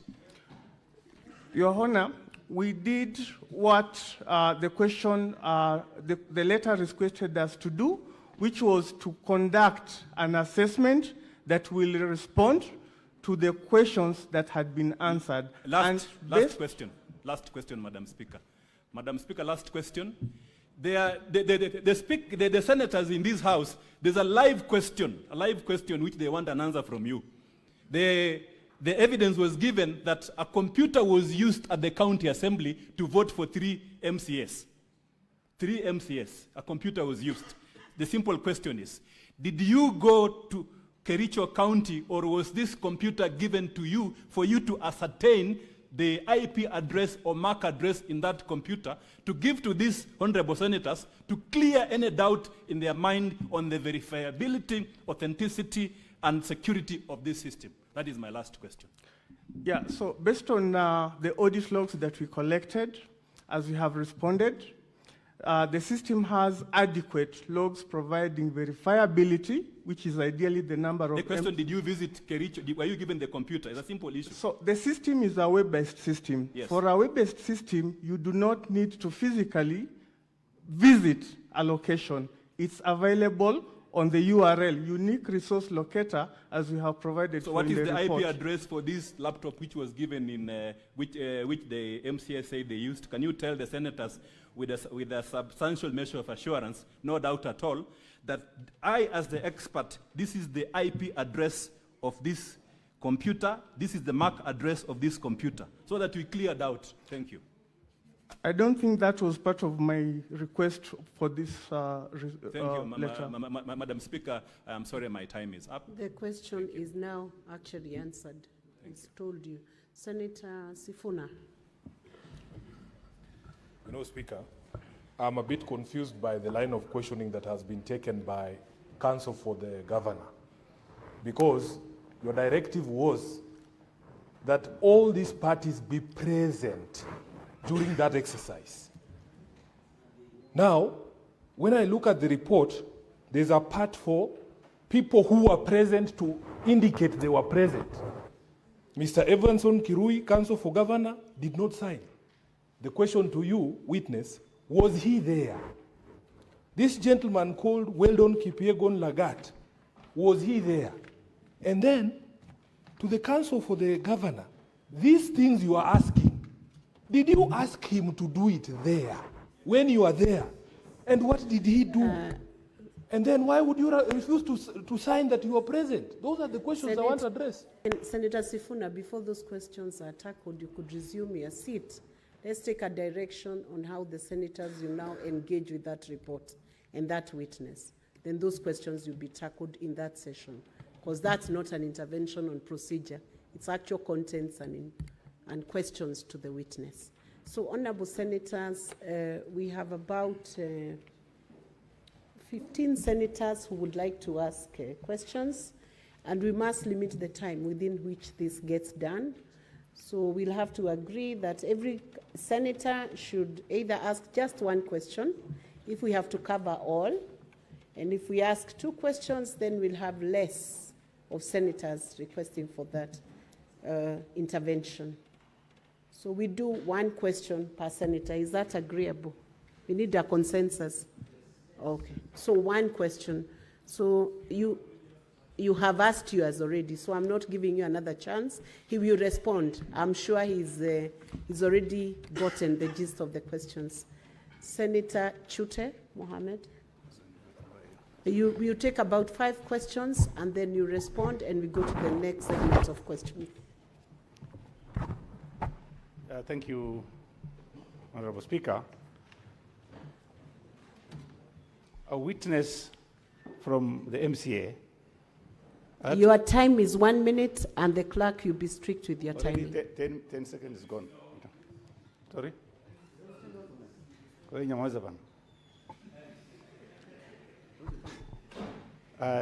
My question goes to the expert. There was an MCA who gave an evidence that 9 persons, or MCAs, voted from a particular station. That station is, the number is 41-139-237-129. Did you, in your report, do we have that report that shows that 9 MCAs voted from 1 logging station? Thank you. Senator Osotsi. Thank you, Madam Speaker. Madam Speaker, I have to declare that the witness is my student in my other life, and he's competent enough. But I just want to ask 1 question. Philip, you look at me in the eye. Are you the one who did this report? I just want that answer, yes or no. Because from my teaching, this report would be done, have been done better than this, Madam Speaker. Senator Danson Munkatan, is he there? No. Senator Eddie Okech.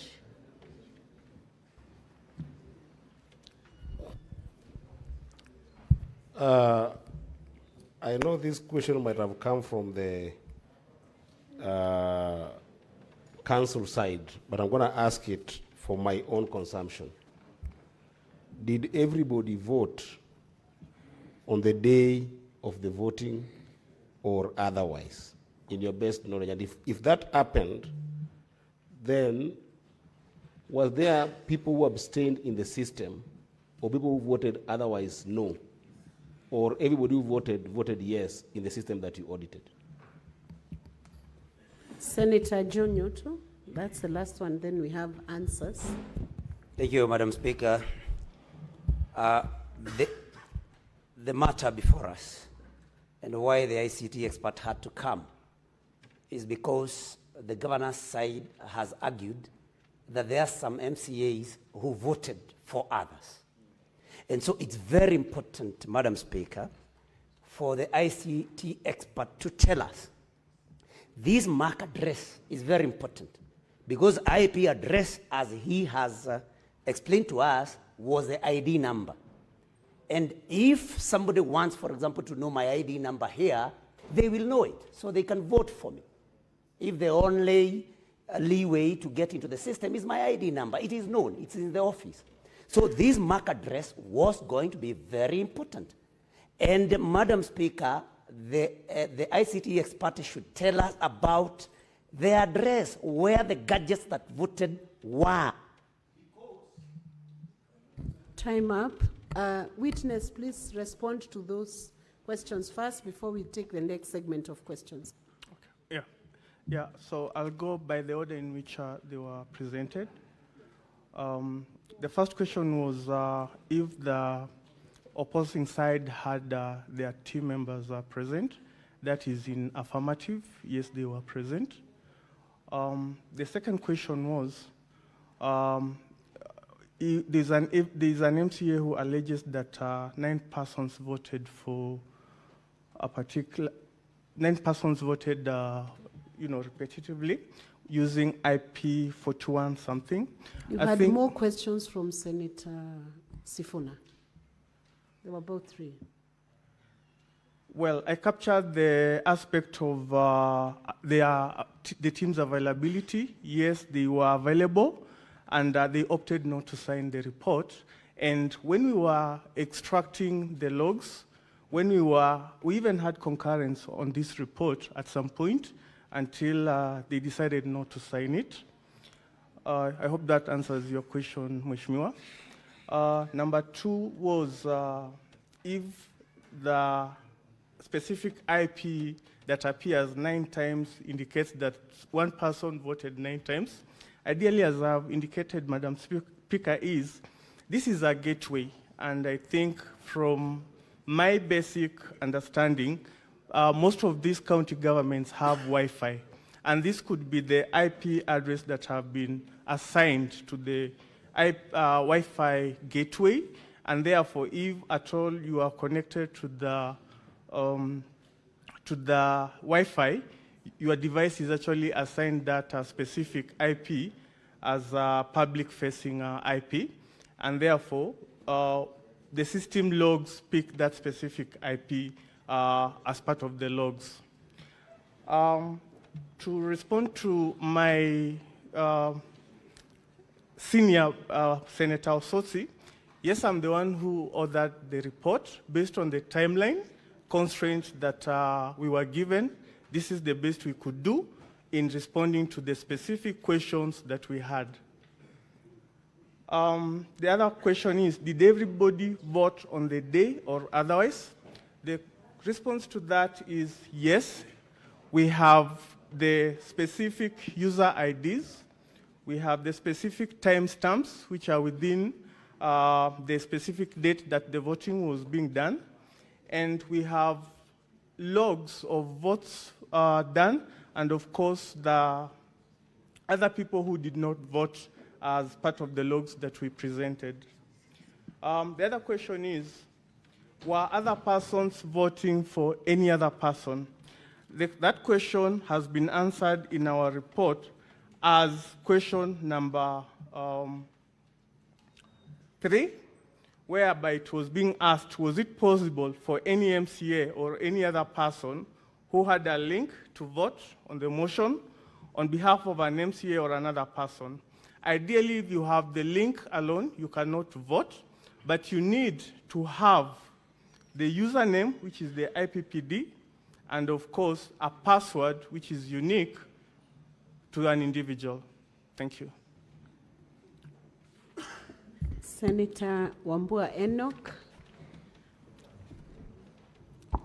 Thank you, Madam Speaker. I want to ask a question where the expert has ended. When you asked by the lawyer whether any system admin would have voted in this system, you said a clear no. But you're saying that if you have the username and the password, you could vote for anyone from any location. So how would you have known that the admins did not vote? Because this username and the password are not computer generated. They have been assigned physically by the admin to the MCS.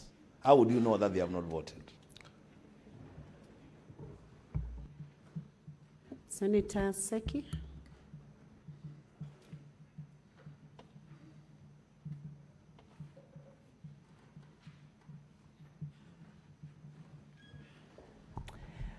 Thank you, Honorable Speaker. I think that is the question I had because I wanted to know if somebody has the username and the password, and now we have heard from one of the MCAs by the name Berir that was unable to,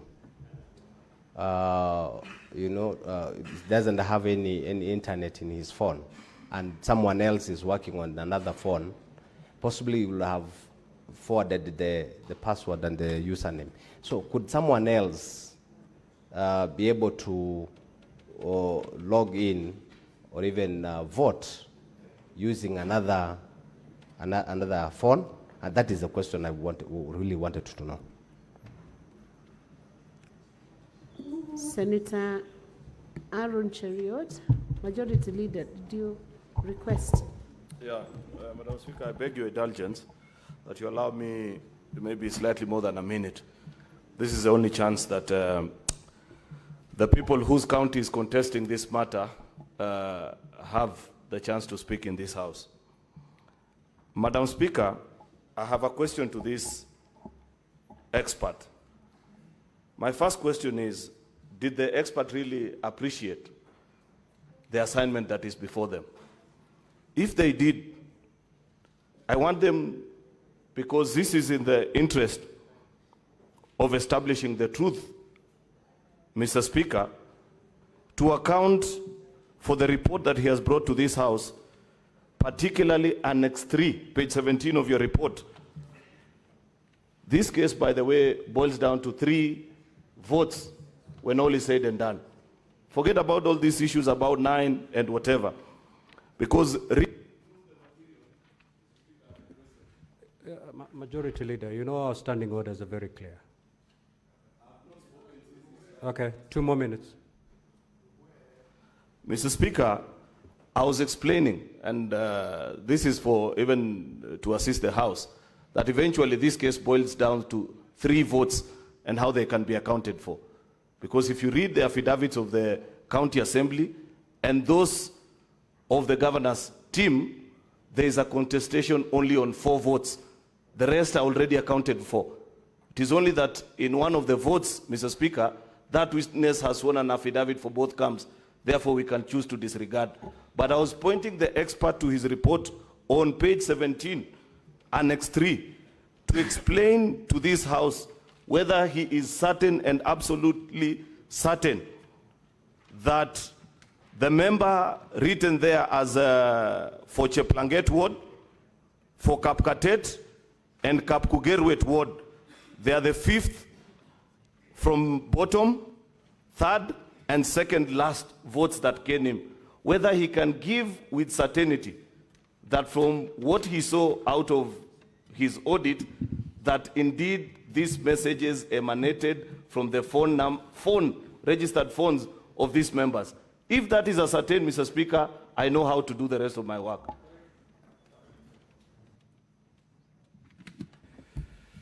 Senator Onyonka. Thank you. I wanted to take you back to the question that Wambua had asked. And we go back to page 5, and that is question number 3. You say, the question you were asked, was it possible for any MCA or any other person who had a link to vote on the motion on behalf of an MCA or any other MCA? Then you say no, and then you qualify it by saying you need to have both the username, that is the IPPD, and the password ID number. What you may not know is that when presentations were being done yesterday, we were informed that these names and numbers were freely given to everybody in the assembly.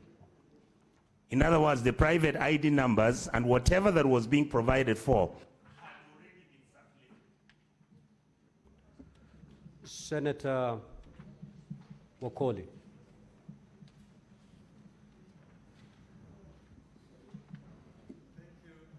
Honorable Speaker, my questions are as follows. Only one question, Honorable Senator. Did you ascertain that the link that the MCS received on their phones were the same phones that were used to vote, and you can justify the process? Thank you. Senator Kavindu.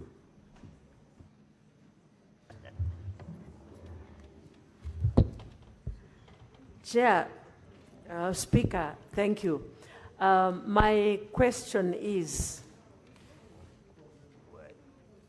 if there was clarity about the MCRs who are claiming that their identity was used for voting and they did not vote. And yesterday I also asked a question. There was a Peter who tried to log several times and it failed. And I asked whether he managed to vote at long last. And this question was not answered. So you, as a specialist of IT, did you manage to trace that Peter if he ever voted? Thank you, Mr. Speaker. Senator Thangwa.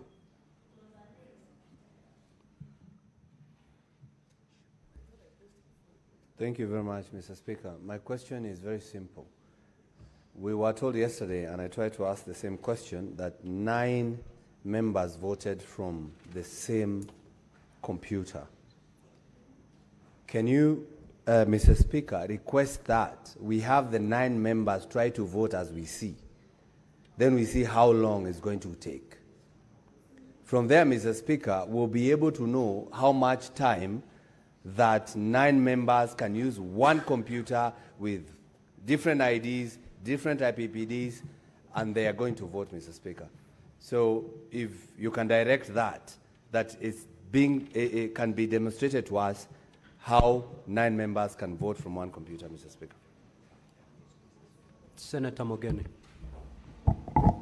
Yes, when a witness, there is a question that is troubling us, and we want to be sure from your evidence this evening, if somebody has a link and he has a user name and a password, can that person vote for another person? You got me? You have got the link, you have the username, and you have the password.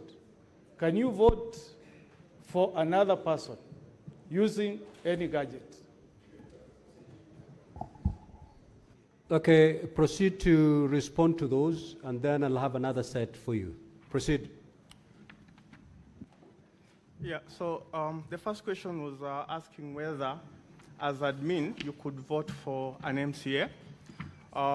The answer to that is no. If you have logged in as admin, you need to log into the system as a registered user who needs to cast their vote, because from the logs, each of the MCAs who voted had a unique number that enabled them to cast a vote. The second question is if any other person can vote for the MCA with the username and password.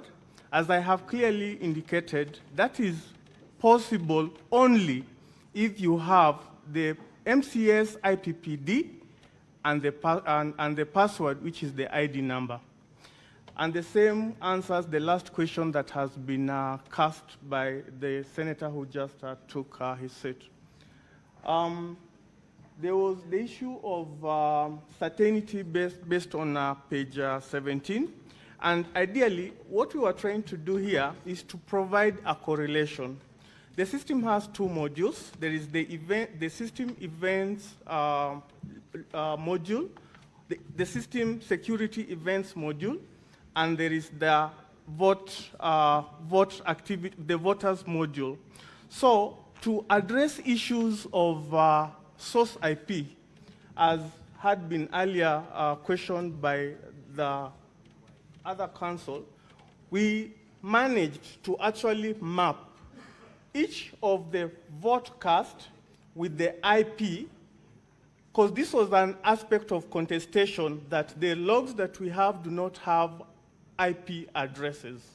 But from the annex that we have provided here, from the voting module and the system events, you can be able to correlate this based on the unique user ID and the timestamp under which that particular activity did happen.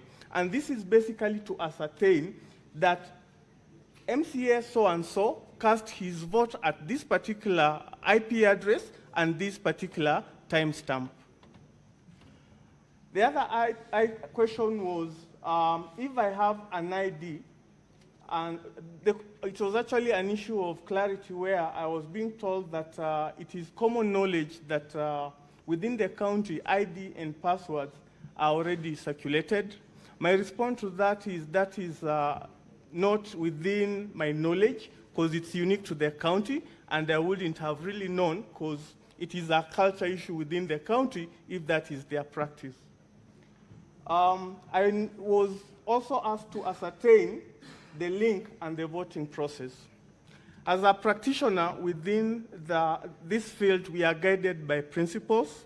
And just to make sure that we were doing a good job to this assembly, we made sure that there is a checklist that assists the county to conform to standard global practices and standards, as I had indicated within my opening remarks, which is the information security standard, as well as the ISO standards, and any other data protection, as well as computer misuse and Protection Act. So we are guided, and we provided that checklist to the head of ICT for the county, who responded in affirmative, and we have been able to receive some of those documentations to validate our report.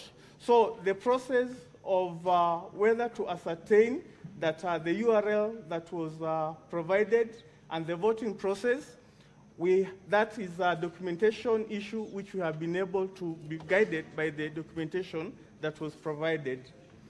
The other question was, we identify the number of users, the identity of users who are able to vote for each other. As I have said, you can only vote for each other if you have that particular MCA's IPPD number and the password. But with the link alone, you cannot be able to do that. The issue of 9 people voting, I think the senator was asking whether that can be a proof of concept within the House. It is upon the speaker to decide. Then the last question was, with the link and password and username, can you vote? Yes, that is the answer. You can vote if you have both 3 parameters together. Thank you. The question by Senator Richard Onyonka. I responded, sir. Okay. Yes. Mr. Speaker, I think you understood where I was.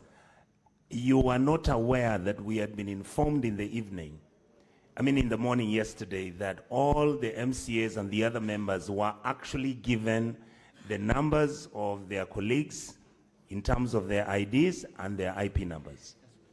So if that is the case, is it true, or do you then think it is possible that somebody could have voted for somebody else?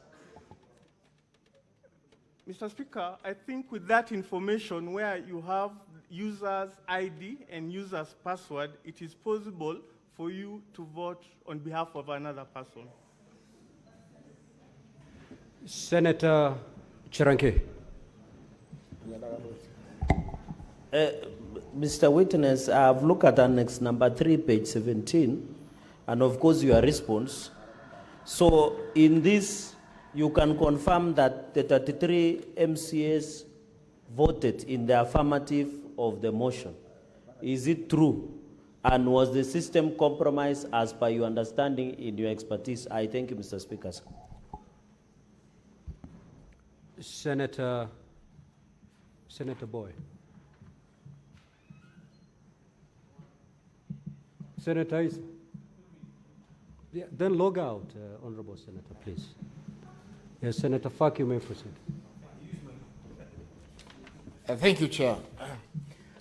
You said that given the fact that the login credentials were shared amongst all the members of the Assembly, and that somebody could have voted, for instance, I could have voted for Mr. Senator Issa Boy, and then was it possible for me to vote for Senator Boy, for instance, and also vote for myself, given that I have the credentials of both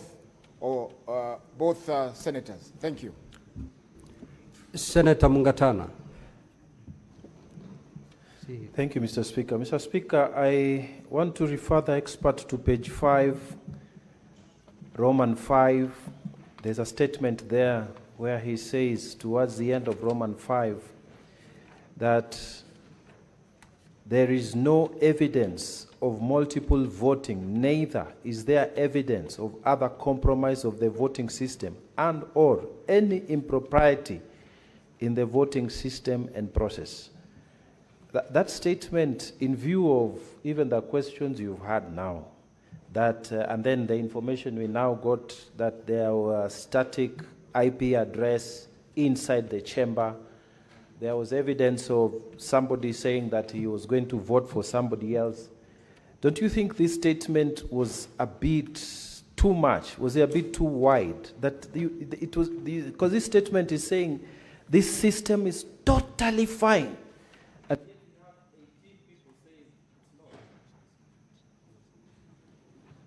Senator Professor Tomojenda. Mr. Witness, to the point, at page 14 of 22, you confirm that there were no abstentions, 33 votes to the affirmative. Yet, if you look at the logins running from page 17 to the end, there are many failed logins. Would you verify whether the logins were by the MCAs who were voting? Number two, was it a concern to you that all the votes were yes and there was no person voting in the negative? But lastly, is this an agreed report? Because I can see the governor's team did not sign, only the assembly team signed. All the others who signed are from Senate. Is this a report? And lastly, do you have superior qualifications to these other people? Senator Wamatinga. Thank you very much, Mr. Speaker, sir, for giving me this opportunity. Mr. Witness, is it your evidence that indeed, and I want to refer you to page 16 of your document, and specifically bullet 3, voting process integrity. Is it your evidence that despite the fact that we've been informed that credentials of logging in were shared, that then the integrity and privacy of the voting was guaranteed. Then, in bullet number 5 or 6, you said user training and awareness. Evidence provided in this, testimony provided in this house states that there was no training. Is it then your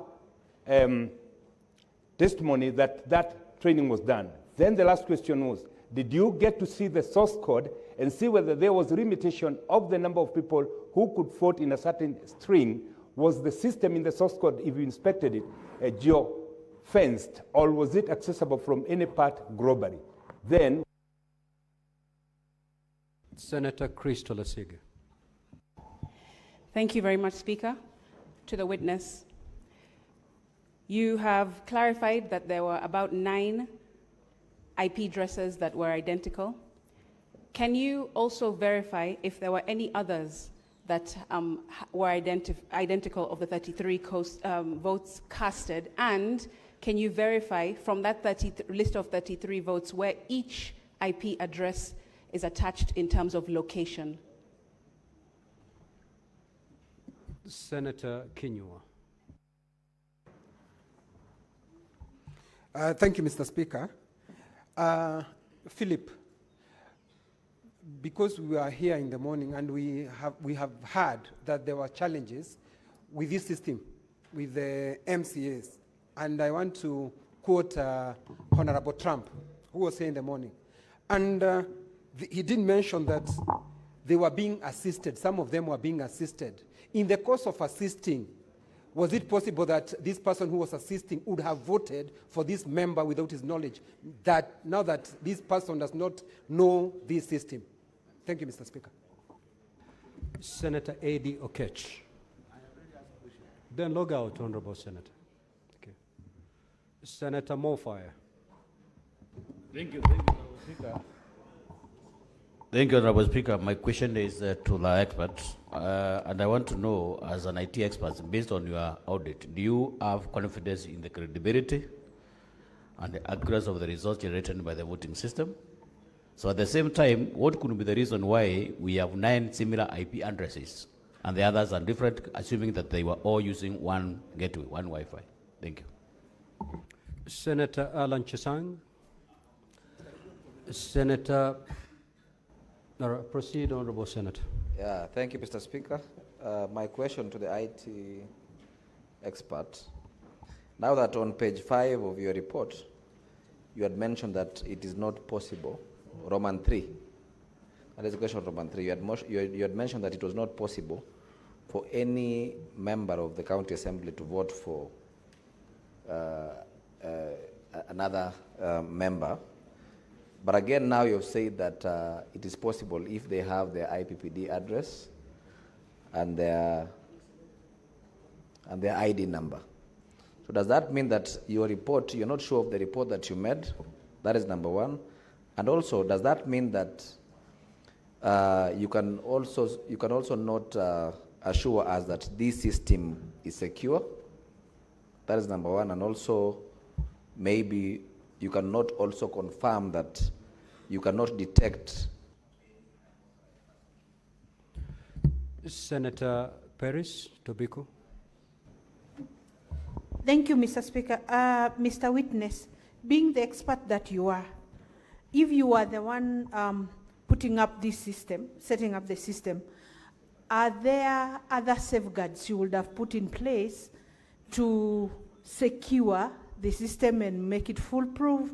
If you have other suggestions, if you would have done it differently. Thank you. Senator Shakil Abdallah. Thank you, Mr. Speaker. Mr. Speaker, my question is, since it has been established that it's possible for others to vote for others, is it possible to establish the gadgets which were used? Because all the phones are registered under certain names. If I use my phone to vote for Fatma, it will show it is my phone which was used. Is there a way to know that it was my phone used to vote for somebody else? Thank you, Mr. Speaker. Senator Okenyuri.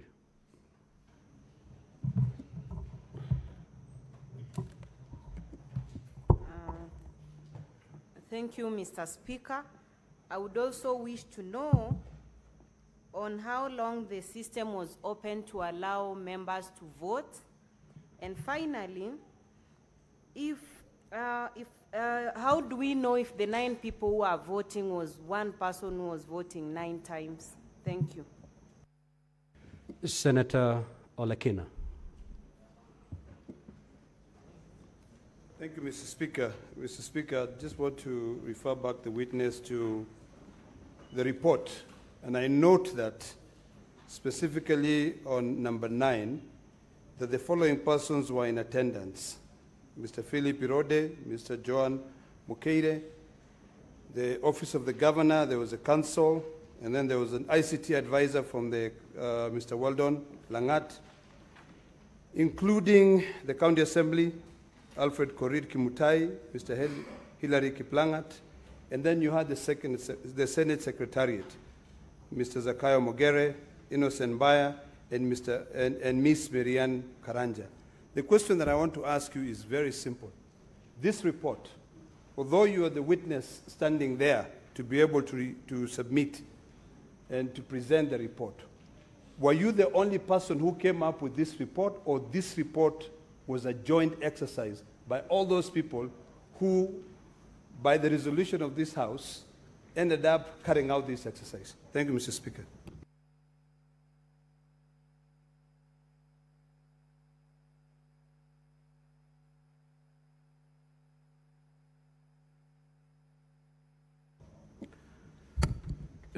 Senator Ledama, just look at the report.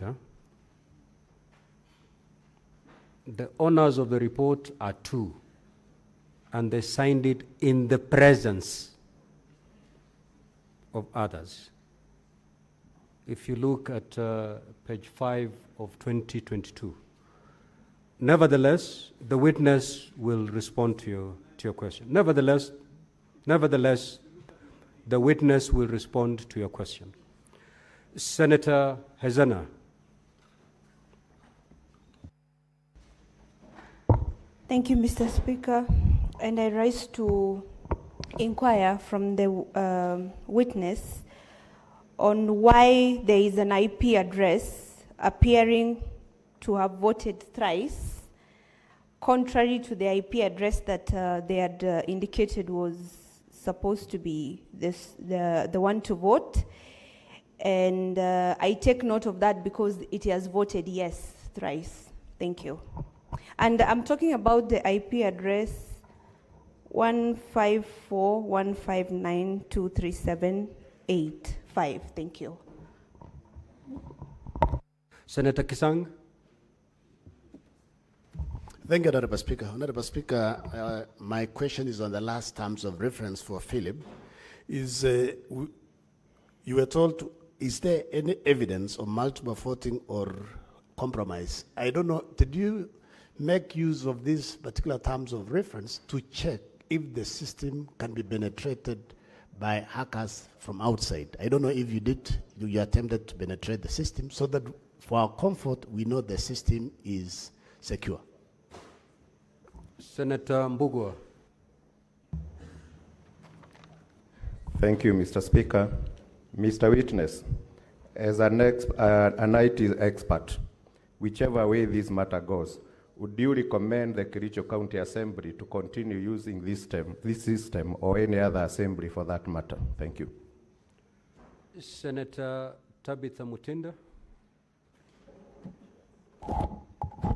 Thank you. Mr. Witness, you said that you received a letter from Senate in order for your authority to be able to undertake this process. This letter was addressed to who specifically? Because just need to understand the 2 hours that the council talked about, then who was really addressed, the letter was addressed to who? Then secondly, this report that you've tabled, did it need any consensus for it to be valid? Number 3, do you think that this system for Kericho County is a valid system that can continue to be used? It's a system from your own expertise that you would recommend and they continue using. Lastly, is that the MCAs that were... Senator Mundigi.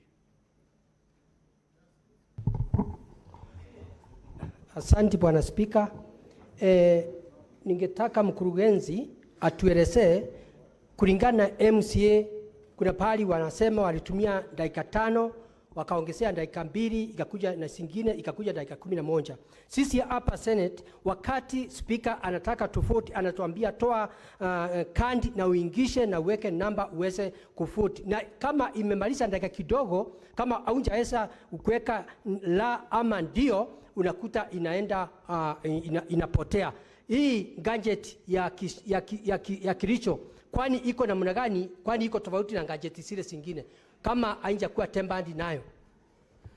Senator Kibwana Hamida.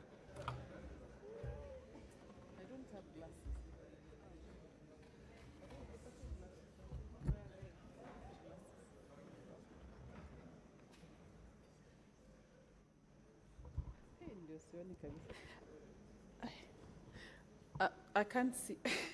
Let me wear my glasses. Let me get my glasses. Are you reading somewhere? No, I wanted to. Don't speak. We need your mouth, I was not your looking eyes. I was looking at the numbers. I was looking at the numbers in the report. Let me wear my glasses. Glasses zangu zimeenda. Okay, I'm told everyone on my dashboard has already got an opportunity to speak. So we will allow the witness to respond.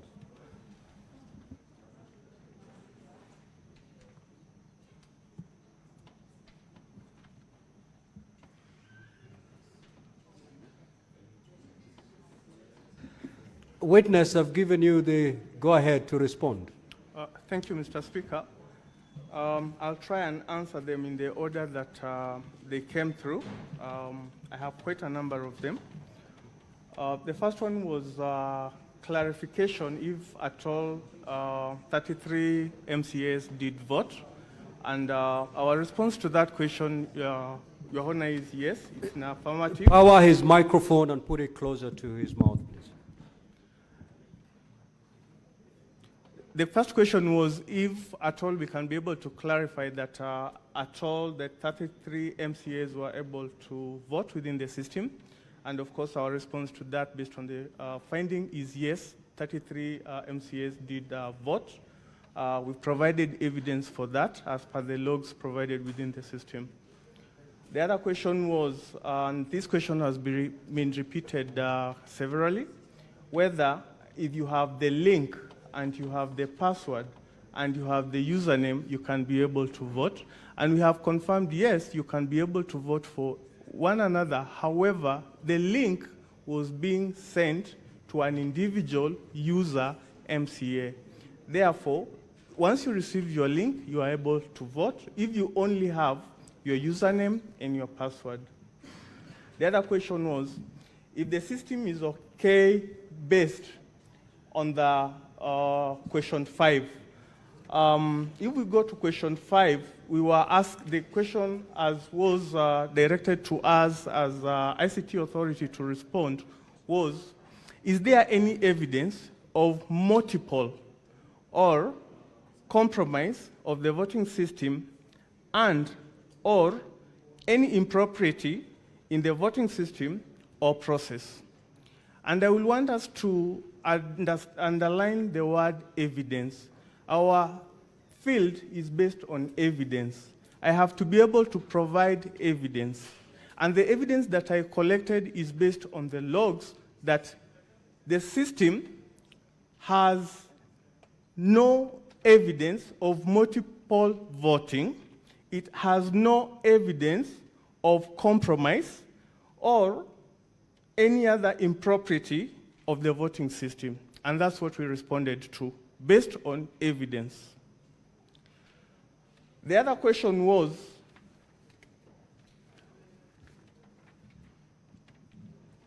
from the failed logins. I think there was a senator who asked about failed logins. From the logins, you can actually tell that the system is secure because if you do not have your username and password, it does not let you get through. You need to have your appropriate username and password for you to be able to log in. And from the extracted logs that we have, we had actually even been able to see a number of attempted multiple logins yesterday, which never went through. The other question was, it was on shared credentials. And as I've said, from a practitioner's perspective, we are all taught that your username and password is a personal information that you should not be able to, share. And as senators, we are aware of the Data Protection Act, which specifically guides that username and password, or perhaps an ID, is personal identifiable information, and therefore data that is personal. And therefore, if at all it was a practice within the county to share username and passwords, I think that is a wrong practice. However, from the evidence, and I'll still insist, from the evidence that we collected, we were not able to ascertain that level of practice. There is a question on training, source code, and I'll respond to this by saying that within the time limit provided, we were here at 2, we were meant to provide a report at 6, and I have said we zeroed our response towards answering the 5 questions that were posed to the ICT Authority CEO, which meant that we look into the system, the exposed interface of the system, the voters module, the hosting architecture of the system, to be able to gather enough evidence to respond to those questions. The issue of geofencing, that is an architectural issue that perhaps require additional time for you to be able to ascertain whether the code has included aspects of geofencing. There's also a repeated issue about the 9 IP addresses, and as I have earlier responded to, is that these IP addresses are ideally a gateway for the county assemblies local LAN, that is local area network, or Wi-Fi, if that is what the MCAs use as an internet gateway. There was an issue about Mr. Trump, the challenges associated with voting.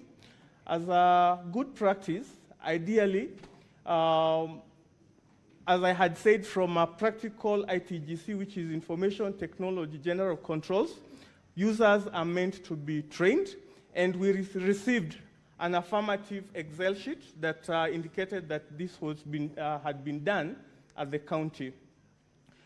The other question was, we report about the system IP address. I think we have clarified that in our report, that the system is hosted on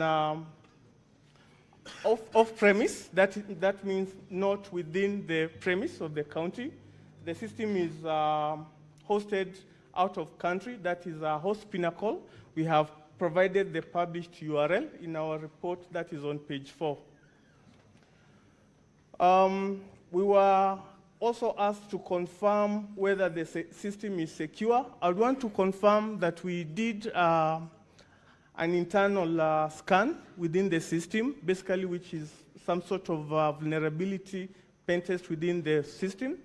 And I can confirm within this sitting that the system as it is secure, and that was actually demonstrated by the logs that we printed, which indicated quite considerable number of failed attempt logins.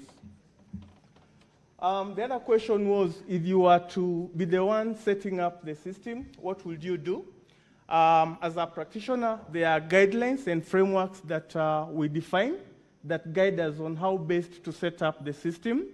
And we are guided by, of course, governance practices, the system value, the proposition, the return to the users, as well as good practice around security, resilience, and of course, data privacy. So I will make sure that all that aspects are inbuilt within the system, which is ideally what we were looking into when we reviewed the system. The other question was in regards to the MCA's phone devices, IP addresses. As I had said earlier, if the MCAs were using the system with their devices and using the local gateway, which is the Wi-Fi, they will all resolve to one IP, which is the outward-facing IP, which is ideally what some of the senates have addressed. And when we looked at these IPs, they are actually local ISP service providers, including our Safaricom, Airtel, and the likes. There's the question that was asked around system, if you are able to allow members to vote. I think I have indicated that you can only vote if you have the URL, and the URL, once you vote, it deactivates. So you cannot cast your vote twice. There was the question on whether this exercise was a joint exercise. I think I would want to answer that this is our report. Myself and my colleague, my senior information security analyst, Joanne, we sat here yesterday from around 4 to late in the night preparing this report. And I think it is our responsibility to sign the report. Any other person had no obligation to sign it. They can sign it if they so wish. Otherwise, it was our report which we were presenting to the clerk's office.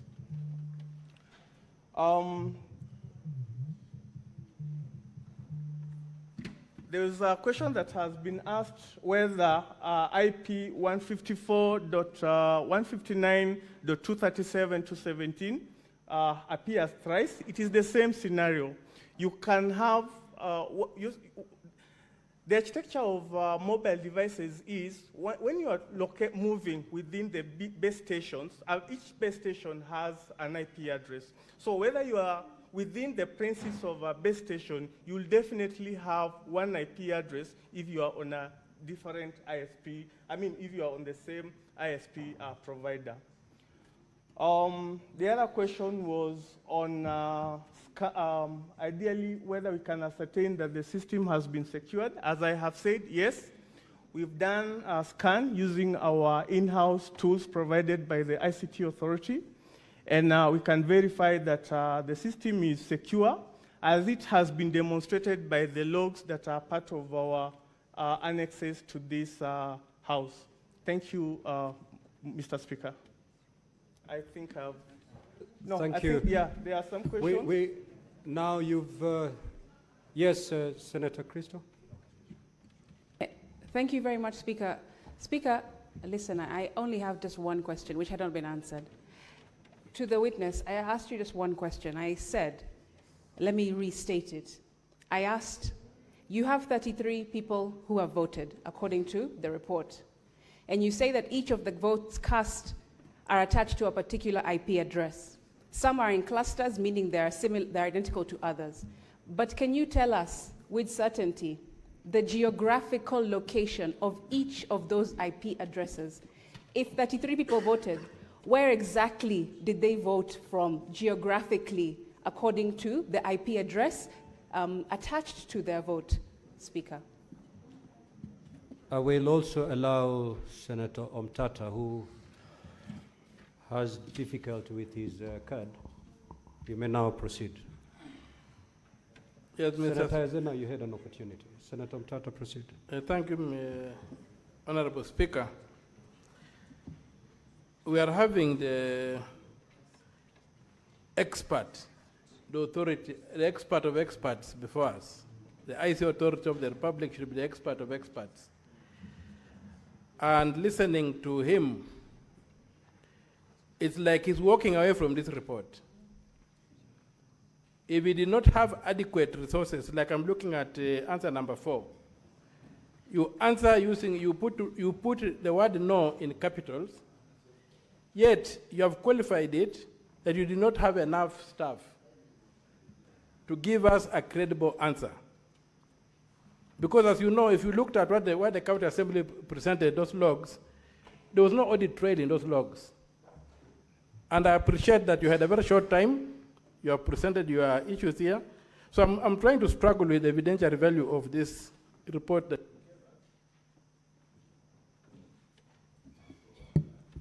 Give the senator half a minute.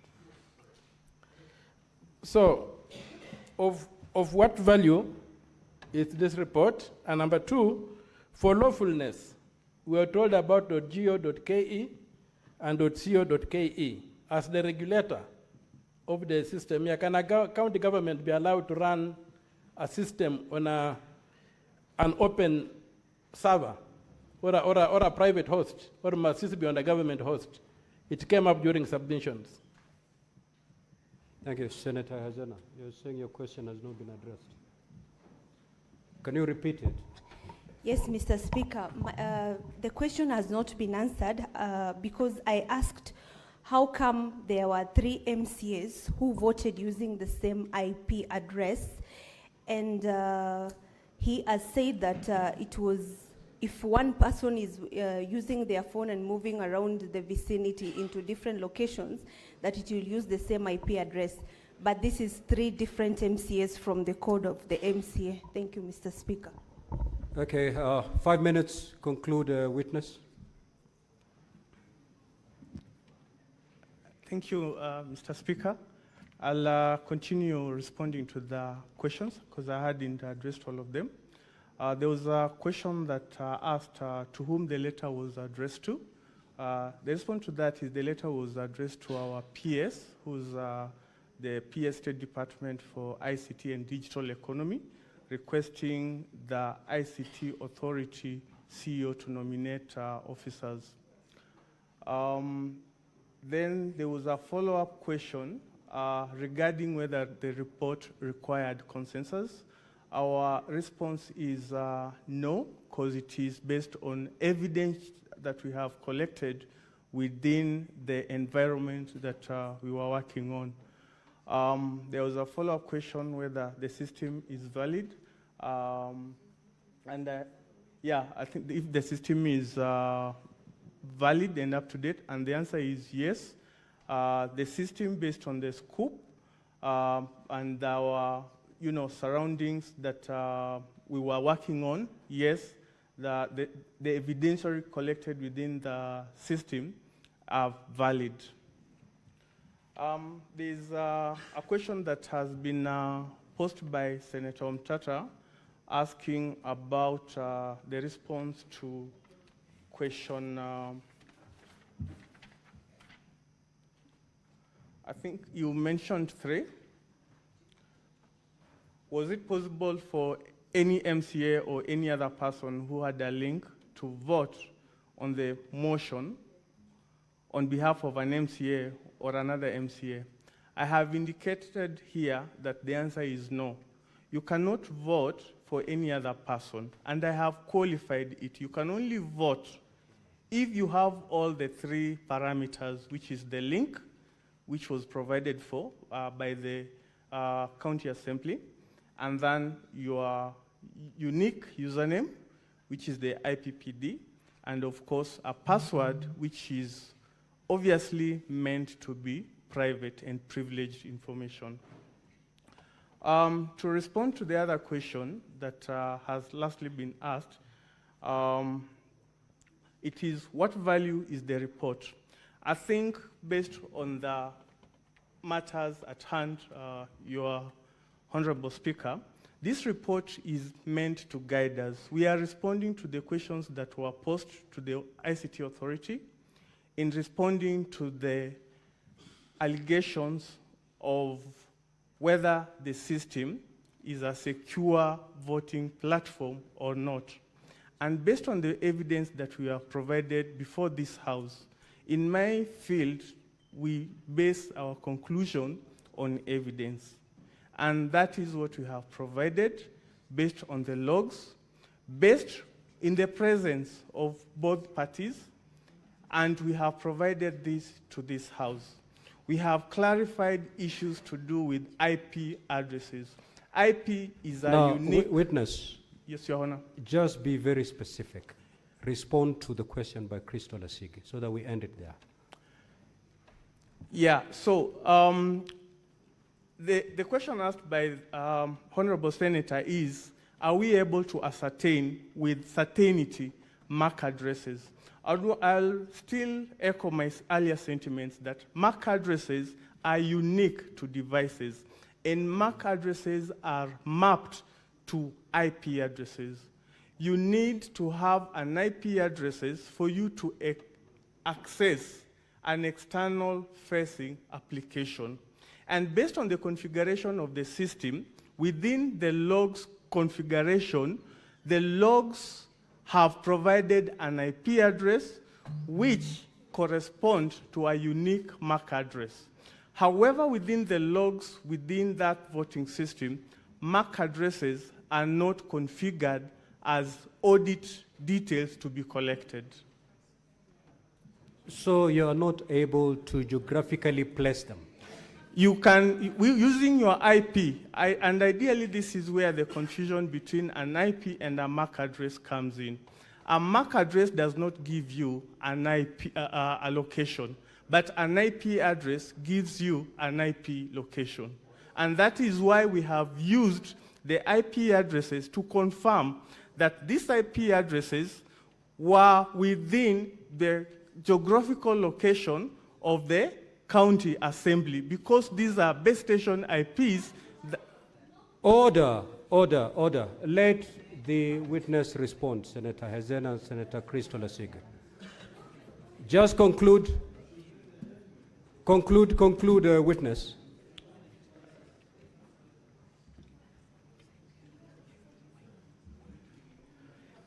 Your Honor, as I was saying, IP addresses gives you geolocation. However, MAC addresses don't give you geolocation. And based on the architecture of some of the systems we have, we only collect the outward-facing IP address.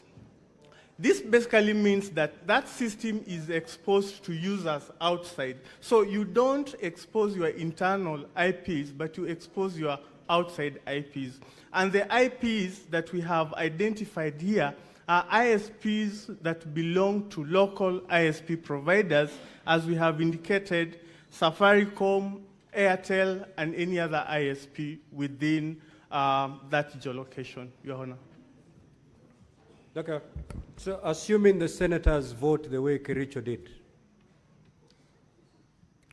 and they're all seated inside the chamber here, so they will still have different IP addresses. If they're all seated here, voting the Kericho way, will they still have, they will have different IP addresses? So depending on if your system that you are using is a web-based system that has to be accessed online, and the way the network has been, there is a principle called network address translation. You assign a system an internal IP. Then you assign your gateway. The gateway, for example, is this door. You configure the system such that you say any requests that are coming outside have to pass through this door and go to port so and so. So that basically means when you are coming in, you will have this door as the log. It indicates that you've actually accessed this system. Then you'll go and sit at a certain place. So that is basically assigning an IP and a service to a system. So we will all have the same IP if it is an external facing application that has to resolve using an external facing IP address, Your Honor.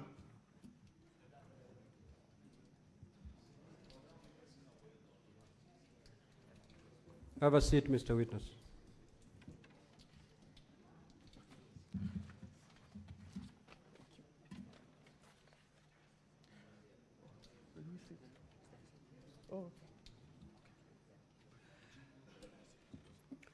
Now, honorable senators, having heard the expert, we will now proceed to the closing statements.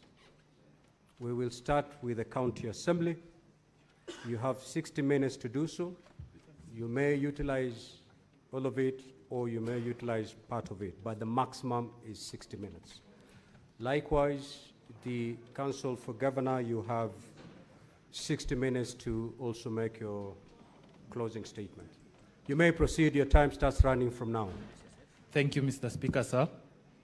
For record purposes, my name is Kipkorir Elvis. I will make the closing submissions on behalf of the County Assembly, and I will take the first 25 minutes, after which learned counsel Mr. Ongoya will take the remainder of the time. Mr. Speaker, sir, honorable senators, exactly 15 years ago, Kenya embarked on a transformative journey in its adoption of a devolved system of governance.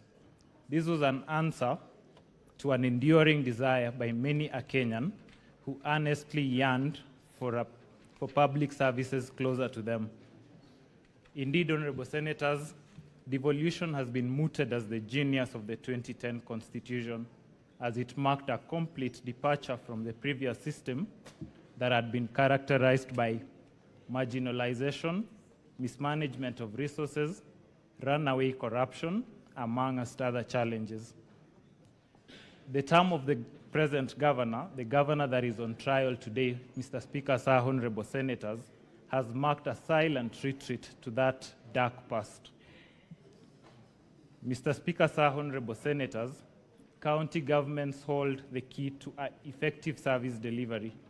The expectation of the people is that county governance would enhance efficiency to their benefit and not for the self-aggrandizement of the governor. As the County Assembly has demonstrated, the governor's debut in office was marked by the invasion of a private citizen's property, the tearing down of a fence, and its designation as a dump site illegally, Mr. Speaker, sir, and honorable senators. You will recall that when video number KCAV11 was played, the video was taken barely 2 days after the governor was sworn into office, and that is the first thing that he did in announcing that there was a new sheriff in town.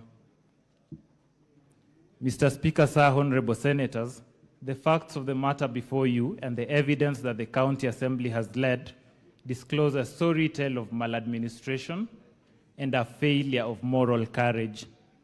To paraphrase William Shakespeare, Mr. Speaker, sir, honorable senators, something is wrong in Kericho.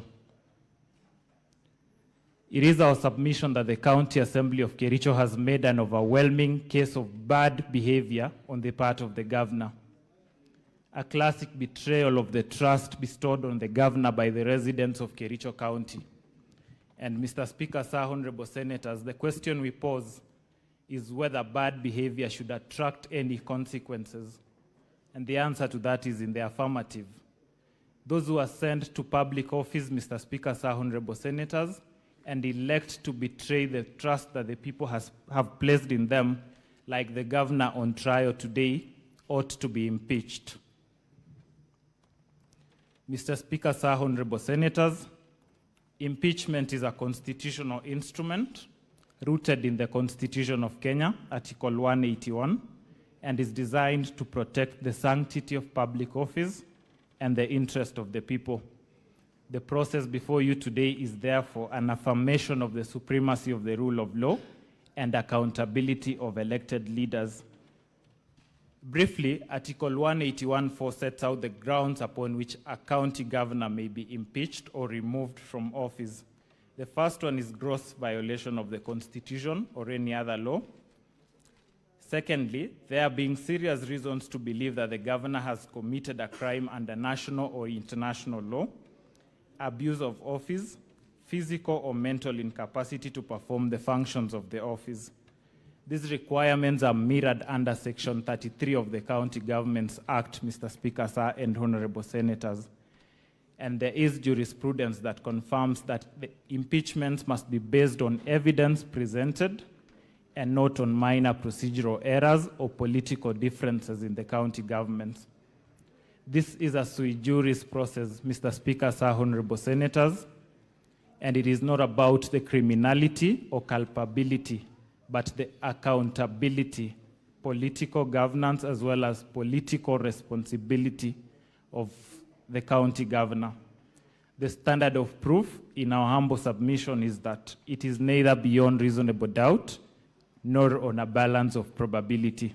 It is slightly above a balance of probability, but below that of reasonable doubt. At the core of the charges the governor on trial is facing is the theft of public funds. Resources entrusted to the governor for the benefit and development of Kericho County. And the evidence presented before this House, Mr. Speaker, sir, honorable senators, paints a damning picture of misappropriation of public funds which have been placed in the hands of the governor to manage and oversee on behalf of the residents of Kericho County. Mr. Speaker, sir, honorable senators, you will recall that on 30th June 2023, a grisly road accident occurred at Londiani Junction involving a truck that lost control and rammed into small-scale traders and other road users, claiming the lives of at least 52 citizens. You may also recall that in response, the national government and the other emergency response teams mobilized resources to help the families of people who had lost their lives and those who had been injured. Mr. Speaker, sir, honorable senators, the County Assembly of Kericho has led evidence of how the funds meant for the victims of the grisly road accident were misappropriated with the blessings of the governor who is on trial today. The County Assembly's witness, Mr. Kiprotich Rogony, and the mover of the motion at the County Assembly confirmed this on the witness stand and also by the affidavit evidence that is contained in the County Assembly's bundle of documents. The evidence, Mr. Speaker, sir, honorable senators, demonstrates that on the 15th of August 2023, the governor of Kericho compensated the victims of the Londiani accident from the county emergency fund to cover up for the funds raised by the public and which had been misappropriated by a committee he had formed to steer the funds drive, and without a cogent explanation of how the funds publicly raised for the victims had been expended. Similarly, Mr. Speaker, sir, honorable senators, the evidence led by the County Assembly is that on the various dates between the 4th of July 2023 and 9th of July 2023, the governor engaged in acts which grossly violated the provisions of Articles 10, 73, and 75 of the Constitution, and Sections 29 and 34 of the Leadership and Integrity Act by overseeing the misappropriation of funds raised for the victims of the accident at Londiani, in which over 9 million shillings of publicly raised funds were lost. Mr. Speaker, sir, honorable senators, I invite all of us present in this chamber this evening to pause in harsh memory of those who lost their lives in Londiani, but whose dignity endures beyond their graves. For what injustice, for what deeper wound would be inflicted on the families of the victims, Mr. Speaker, sir, honorable senators, than to rob them of the meager allocations from the funds that were raised by members of the public, including some of us present here today, Mr. Speaker, sir, honorable senators. The dead do not protest, but how insensitive, Mr. Speaker, sir, honorable senators, would one have to be to trespass where sorrow has already claimed its toll?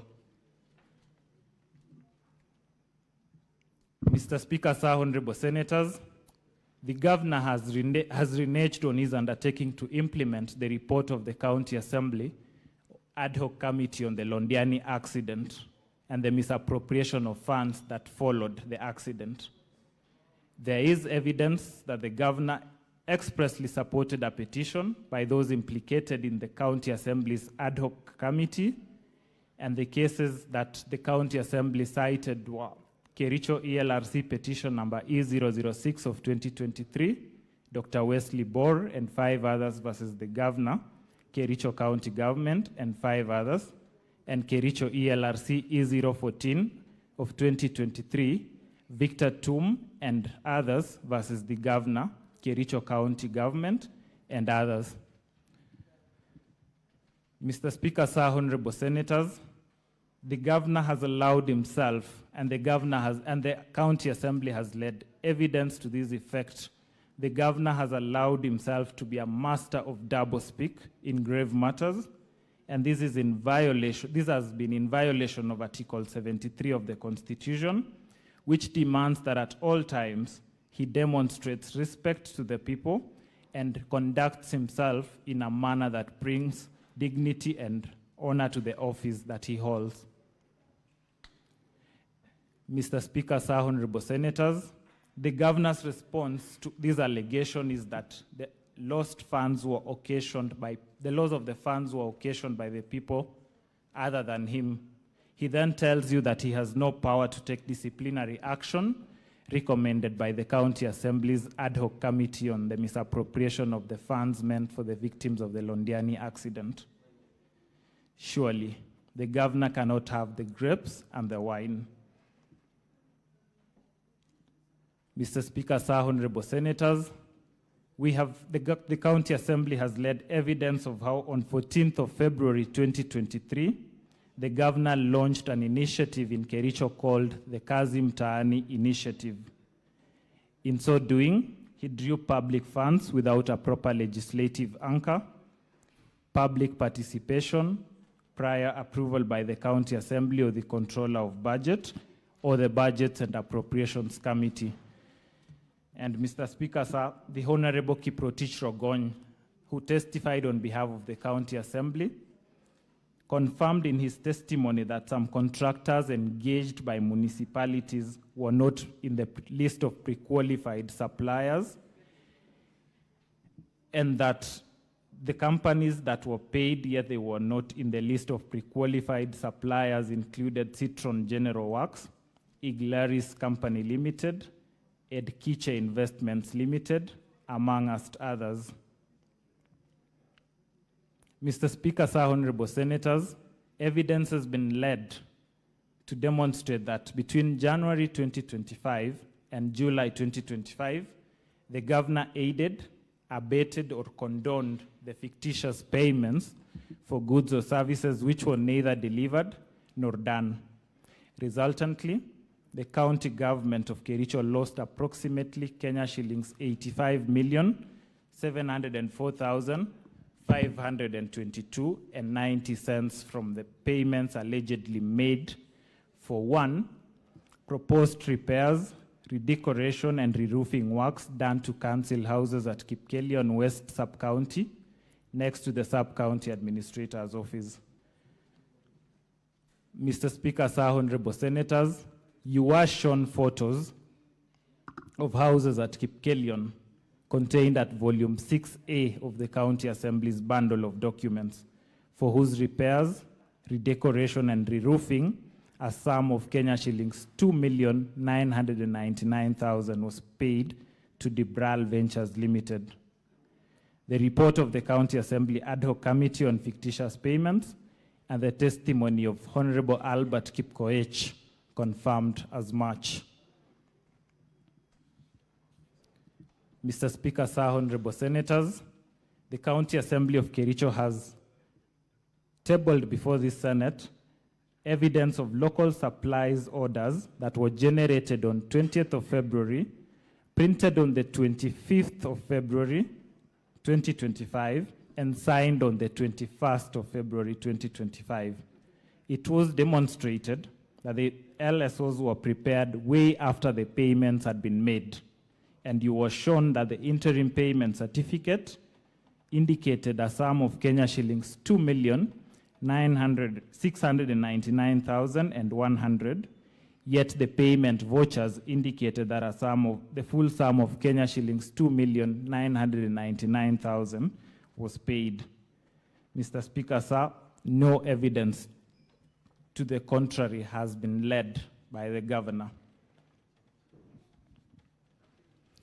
Evidence has been led, Mr. Speaker, sir, honorable senators, of an event at Chelimo, at a place called Chelimo, which though initially scheduled to be a 5-day event, ended up being a 1-day event. Yet requisitions were made for the 5 days. The County Assembly has demonstrated that contrary to the items listed in the payment voucher, no tea, no snacks, no buffet lunch, or soft drinks were served as alleged in the payment vouchers that were presented. Similarly, there was no public address system with a backup generator or tents that was supplied during the event. Evidence was led of a local supply order in favor of Denby Holdings Limited, which reveals that it was issued on the 20th of February 2025, more than 2 months after the actual event, and more than 3 months after the requisition. That evidence, Mr. Speaker, sir, has not been controverted, and the payments are confirmed by the extracts from the IFMIS, which the County Assembly has supplied to this Honorable House in its bundle of documents. Mr. Speaker, sir, honorable senators, the County Assembly has led evidence of a company called Mengro Products Limited that was paid a retention sum of Kenya shillings 395,028 shillings and 63 cents for a project called Whispers Nyakinywa Road in Kidawa Ward. It has been demonstrated that the road was done in 2018-2019 financial year, and as per the documentation provided by the County Assembly, the Inspection and Acceptance Committee was appointed in September 2024, more than 4 years later.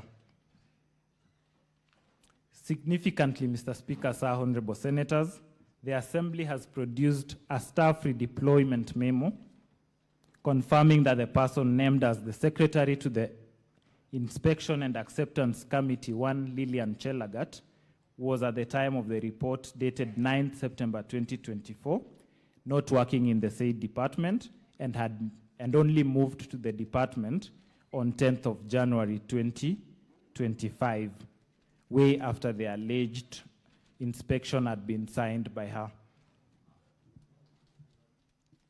Mr. Speaker, sir, honorable senators, the County Assembly has led evidence of double payments of retention fees for the same contract. Each of the reports of the Inspection and Acceptance Committee have the same months of September 2024, and each of those reports have the same observations relating to the status of the project. That is, and I quote, bush clearing, grading and graveling activities were done to the required specifications and workmanship was substantially satisfactory, end of quote. Mr. Speaker, sir, honorable senators, this observation has been made in several reports, notwithstanding the nature of the project and the defect liability period. And the Assembly has demonstrated that payments for these projects were made on the basis of falsified documents. It has been demonstrated, Mr. Speaker, sir, honorable senators, that some of the goods and services and works were procured without following proper procurement processes. There were no tender opening committees, as required by the Public Procurement and Assets Disposal Act at Section 78, as read together with the regulations on public procurement and asset disposal. Similarly, the Assembly has led evidence that there were no professional opinions done to the accounting officers as required by Section 84 of the Public Procurement and Asset Disposal Act 2015. Mr. Speaker, sir, honorable senators, evidence has been led to the effect that in the financial year 2024-2025, the Department of Agriculture, Livestock and Cooperative Management budgeted a sum of Kenya shillings 14,980,640 for the purchase of soya, beans, sunflower seed cake, and cotton seed cake to support cooperative societies within the county of Kericho. Anomalies in the procurement process have been demonstrated, and the ad hoc committee on